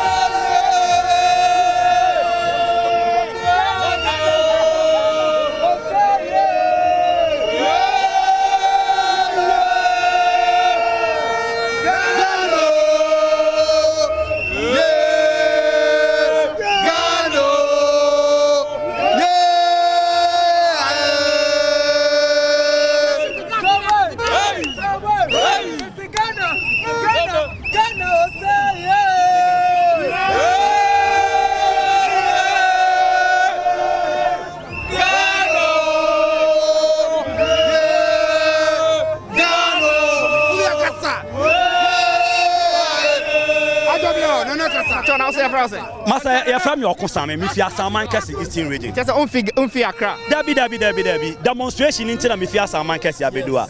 Masa hweme afa na me ko 40 years adwendwen tie na mabodwum na na afufitai. Medwia first na me solution ba kwa me wa na say adwendwen dɔso a na makotwa bi na makoda. Ene ya toto nsɛm nsabo okra ye hu ne yeko. Oman Ghana peye wo koko, ye wo diamond, ye wo magnesium, ye wo bauxite. Say ne ma nyina obi, ye wo habaire wo mamu ha, ye wo nkyen, ye wo akokom. Enso ne hwa adwendwen ato ye. Aban say wo the planting for food and jobs aba. Kane no na kaya nya planting for food and jobs no na anka bro one bag 150 Ghana cedis and na ya planting for food and jobs bro one bag 700 Ghana cedis adan me no ka say maso aware pa anka me wale anka ye and na me ni kaple ne da ho da bia me ma me sole a na odi matem se na me nya na me wale and na ntoma bo me den po no makwa wale enti na me ba se me besu a che na Nana Addo Akufo-Addo adan Chania Ghana ekoi wonim say na be ya onfa Ghana malone na ne no obia won chiche ska ne maye wa obedu di asabia na wakotena sie no wahu se ne yekoso untumi ntrem me de me ho kire me We have to change the constitution. We have to change the constitution. The constitution has given the president too much power to do so many bad things. If we change the constitution, he cannot. In fact, the constitution have allowed the president to even elect the IGP the Electoral Commission. So if the president has appointed IGP and he is doing something bad, do you think the IGP can talk? Do you understand what I'm trying to say? If a minister is giving money to construct road from Accra to Kumasi and he didn't do it and he misused the money, the constitution will cover him. But go to China. When you chop money there, they'll kill you by hanging. So because of that, China is progressive. China is not a Christian country. But look at China today. We go there for visits. We go there for holidays. So for me, I think we should change the constitution. And we have to tell Nanado that if he knows he cannot rule the country, he should step down. He is an old man. He has done his quota. Nipa beyebi. Me, to be honest with you, I am not here because of NDC. I am not here because of MPP. I'm here because of Ghana. But truly, when we put Nanado here, and we put John Mahama here, John Mahama did far better than Nanado. So it should have thrown a challenge to Nanado. But again, the NPP argues that, I mean, John Mahama did not have COVID-19. John Mahama did not have Russia-Ukraine war. And if you put all of these two things in perspective, I work in the health sector. I am an ambulance driver. When the COVID strike, it was our hospital they were bringing the COVID patient. Do you know what we went through? We are all in Ghana here. We know how much the UN gave to the country for COVID issue. Do you know what we went through over there? So he should not say COVID. What did you go through? We went through hell. When you say hell, what does that mean? Hell, what I mean by hell is we work from morning to evening, conveying COVID patients up and down. At the end of the day, we go home with empty hand. The next morning you have to come. Even some of the ministers were brought there. You promised some allowances as the frontline health workers. The allowances came for just 3 good months. Just 3 months, the allowances came, and he didn't come again. We are always asking, who are you going to ask? Who are you going to ask? You understand what I'm saying? Ukraine and how do you call it? Russia war. When did it come? This economic sport right from 2019, and this economy started collapsing. So Ukraine and Russia war has got nothing to do with. There are other countries that are facing the same, but they are progressing. Why not Ghana? Why not? You cannot compare Ghana to Uganda. You cannot compare Ghana to Rwanda. But look at Rwanda today. Are you telling me that the Ukraine war is not affecting Rwanda? But they are doing well. So I bad heart. So the government should step down. Government should step down. That's the call that we are hearing here this morning at the Obra Sport. Just get a bit closer to me. What's your name? What do you do? Midini Richard. Miye Juma. Ba esa na ho che wo kromunti ana ndede me jana miye bia se meba abe demonstrate that ejuma be na ye miye POP engineer our circle hanum around hanum ba se na nem mo aden minua to me, what are you to Chanda Coco 6 cities as a what matter Coco, Kenke 4 cities. Then, when you know Chikranu, yet we find and send Kupa the Juma Waye, our Ghana have. Send a baby agent to say, I am a circle entertain, our Hanum. What I say, Midmani Ehu, it is a sewer pebble shall cry, minimum way our now so Peppermon, President Kufa the Juma Bienua, Matum says Sisakase, a Juma way, it's and a Kufa Betty Ganaman Penny, watch me, a Juma go, Achimota for us, Naya from Google, I'm saying, no, the man, the Busia, all Banakacha and say, 1 village, 1 dam, 1 district, 1 factory, 1 constituency, $1 million, yet Tisika come there, Ghana, Yama Bodo, children are suffering, women are suffering. Doctors are suffering, all Ghanaians are suffering. In that day, Yembisa Yahusa, Yefrima now. I said, E-levy, I said, but so. It's how we are demonstration. And they make me to the Vicoco, and that's a Abino. Mamina, you're from saying? You're from Victoria too. Victoria too now. Tres trefe. Makola brum ya labadi. Ne ya ko trefe ya ko school. Ne ya ko trefe. Sese wa ma ya bubu trefe. Labadi polyclinic. Ajuma wona joma ma yetuwa. Obanu oson ye adenti na oba e. Hu se ontumi ya. On frisu. Di oba be ya. No ye. Na ye hu ye toye. And trade fair and writing about demonstration. And you know, I come with there. Debbie Alco marketer, Yatunia Mamu, Debbie Alco marketer, transportation, where promises Medina Baha, yet is CCD. It's on them say, on to me, Yahweh, on my own toy, yet die and to Minda, yes, throw our robbers. The southern column, woman Yadumanya, on my Dana robbers, reforming into a panicha, on my Ajuma, on Bragana, now West, gas, on Munya, now Munya, Abdua Fosu, Lendi, now Yahoo. I'm say COVID by and your mama free water, your mama free light.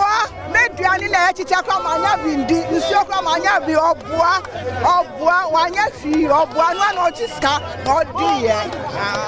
Okay, so Victoria Chu just spoke to me. What is saying? Manya 65 year akomu de me pa. 65-year-old Victoria Chu. She says she's hungry. Come baby na me see. What did I see? Yeah. At the point me see and say Ghana se see anu. Titia pansa.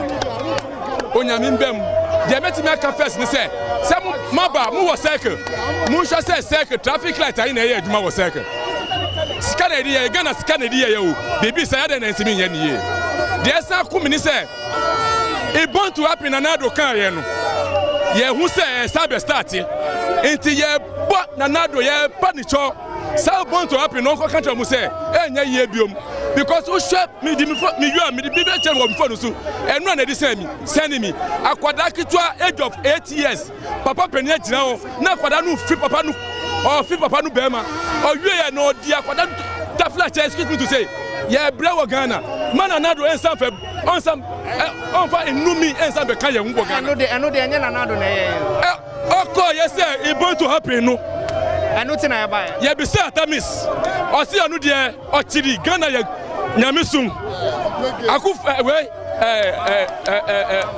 before your mama kufa si ema eni mbema onyame bo say ye nya ye hu anigye ye your mama call ye o si enye oni penifo na ebuman no enya de obepenesu aden na wo na nado wo be say born to happen tell my who call you a Britain no na bi ni o ba se si ade o matimi ya be legalize enti born to happen no enemy phone su wo be hu akwada kitwa age of 8 years me di be ma unu anu no di be say na mu fa ko YouTube na mu and so we're getting a sense that it's really a cocktail of issues, different issues for different people. But this man here has just been complaining about the LGBT issues, and he says that the President Akufo-Addo seems to be giving life to the rise of activities of LGBT. And just before I hand over to you back in the studio, let me speak to this gentleman who's been here for quite a while. Rastafari, any dino. Dino mining in our shadow. First the country, a mining koyentina yaden. Yaba. Na ya magana mine ahunu say. This is the voice of Rasta, and they should listen and listen well. For the very first day they heard the word lockdown. Let's just say we are Sanaberry. The Obia you be our fan to her. It is time for accountability. Since the time of Dr. Kwame Nkrumah, NDC MPP, we are sick and tired of them. So Obia Ntimi Kanchiroma, this is the voice of Rasta. Obia Betinaso, Minister of Roads. Oba Betinaso, Osigana for Madaro Mame Sremo, Mofa di Brad Mame. Na media me baba tena so metwa magana kwan nyina aje kama me bisamo aya joy for say moto mani hwe oman mu a ekwan papa bai ana wa oman mu ya wo bi aya appoint no Minister of Water Bodies and Akufo-Addo de kra na yamia oso ofri oda ofri oche okora de bremu ani aye oche wose onum nsuo. Now, okay, who said, I do not to me. and I the man said the bread. O tia sama ya kano. And ya do to me, and ya the man said the bread. So I said the Americano. Oh, name friend of president. Oboy fupa. O say me say oboy fupa. Me boy fupa. You say o mine ye ja hokọ ya kasi ya besi aba no. Na anya say ne ye. Ya kwaya ma omu nsuo. Ya omu kwaya nua wom. Ya ma omu asase asika kokọ wom. Ena jimi ani nyansenti enua no bi ni ho.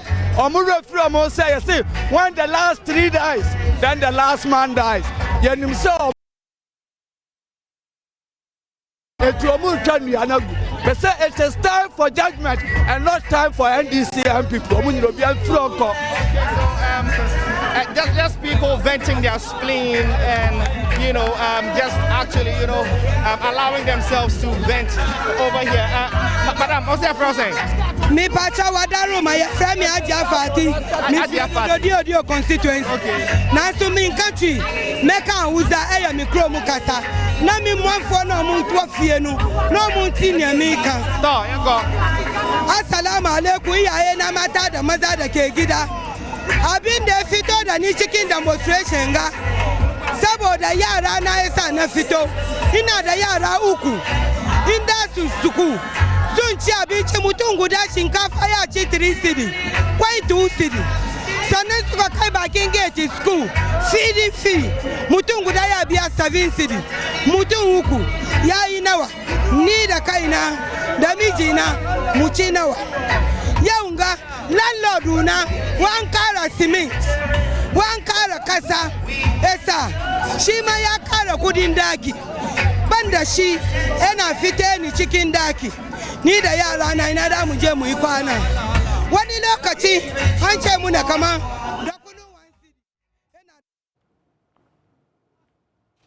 Well, don't you worry. We'll bring you more footage on that demonstration, the Arise Ghana demonstration, following from 10 o'clock when we bring you a Joy News Desk. But you just saw there a cross-section of Ghanaians sharing their thoughts on the state of the economy and more. Thank you for joining us this morning for the AM show. My name is Benjamin Akakpo. Let's connect same time tomorrow, but stay with us for Joy News Desk and get more updates on that demonstration. Great day.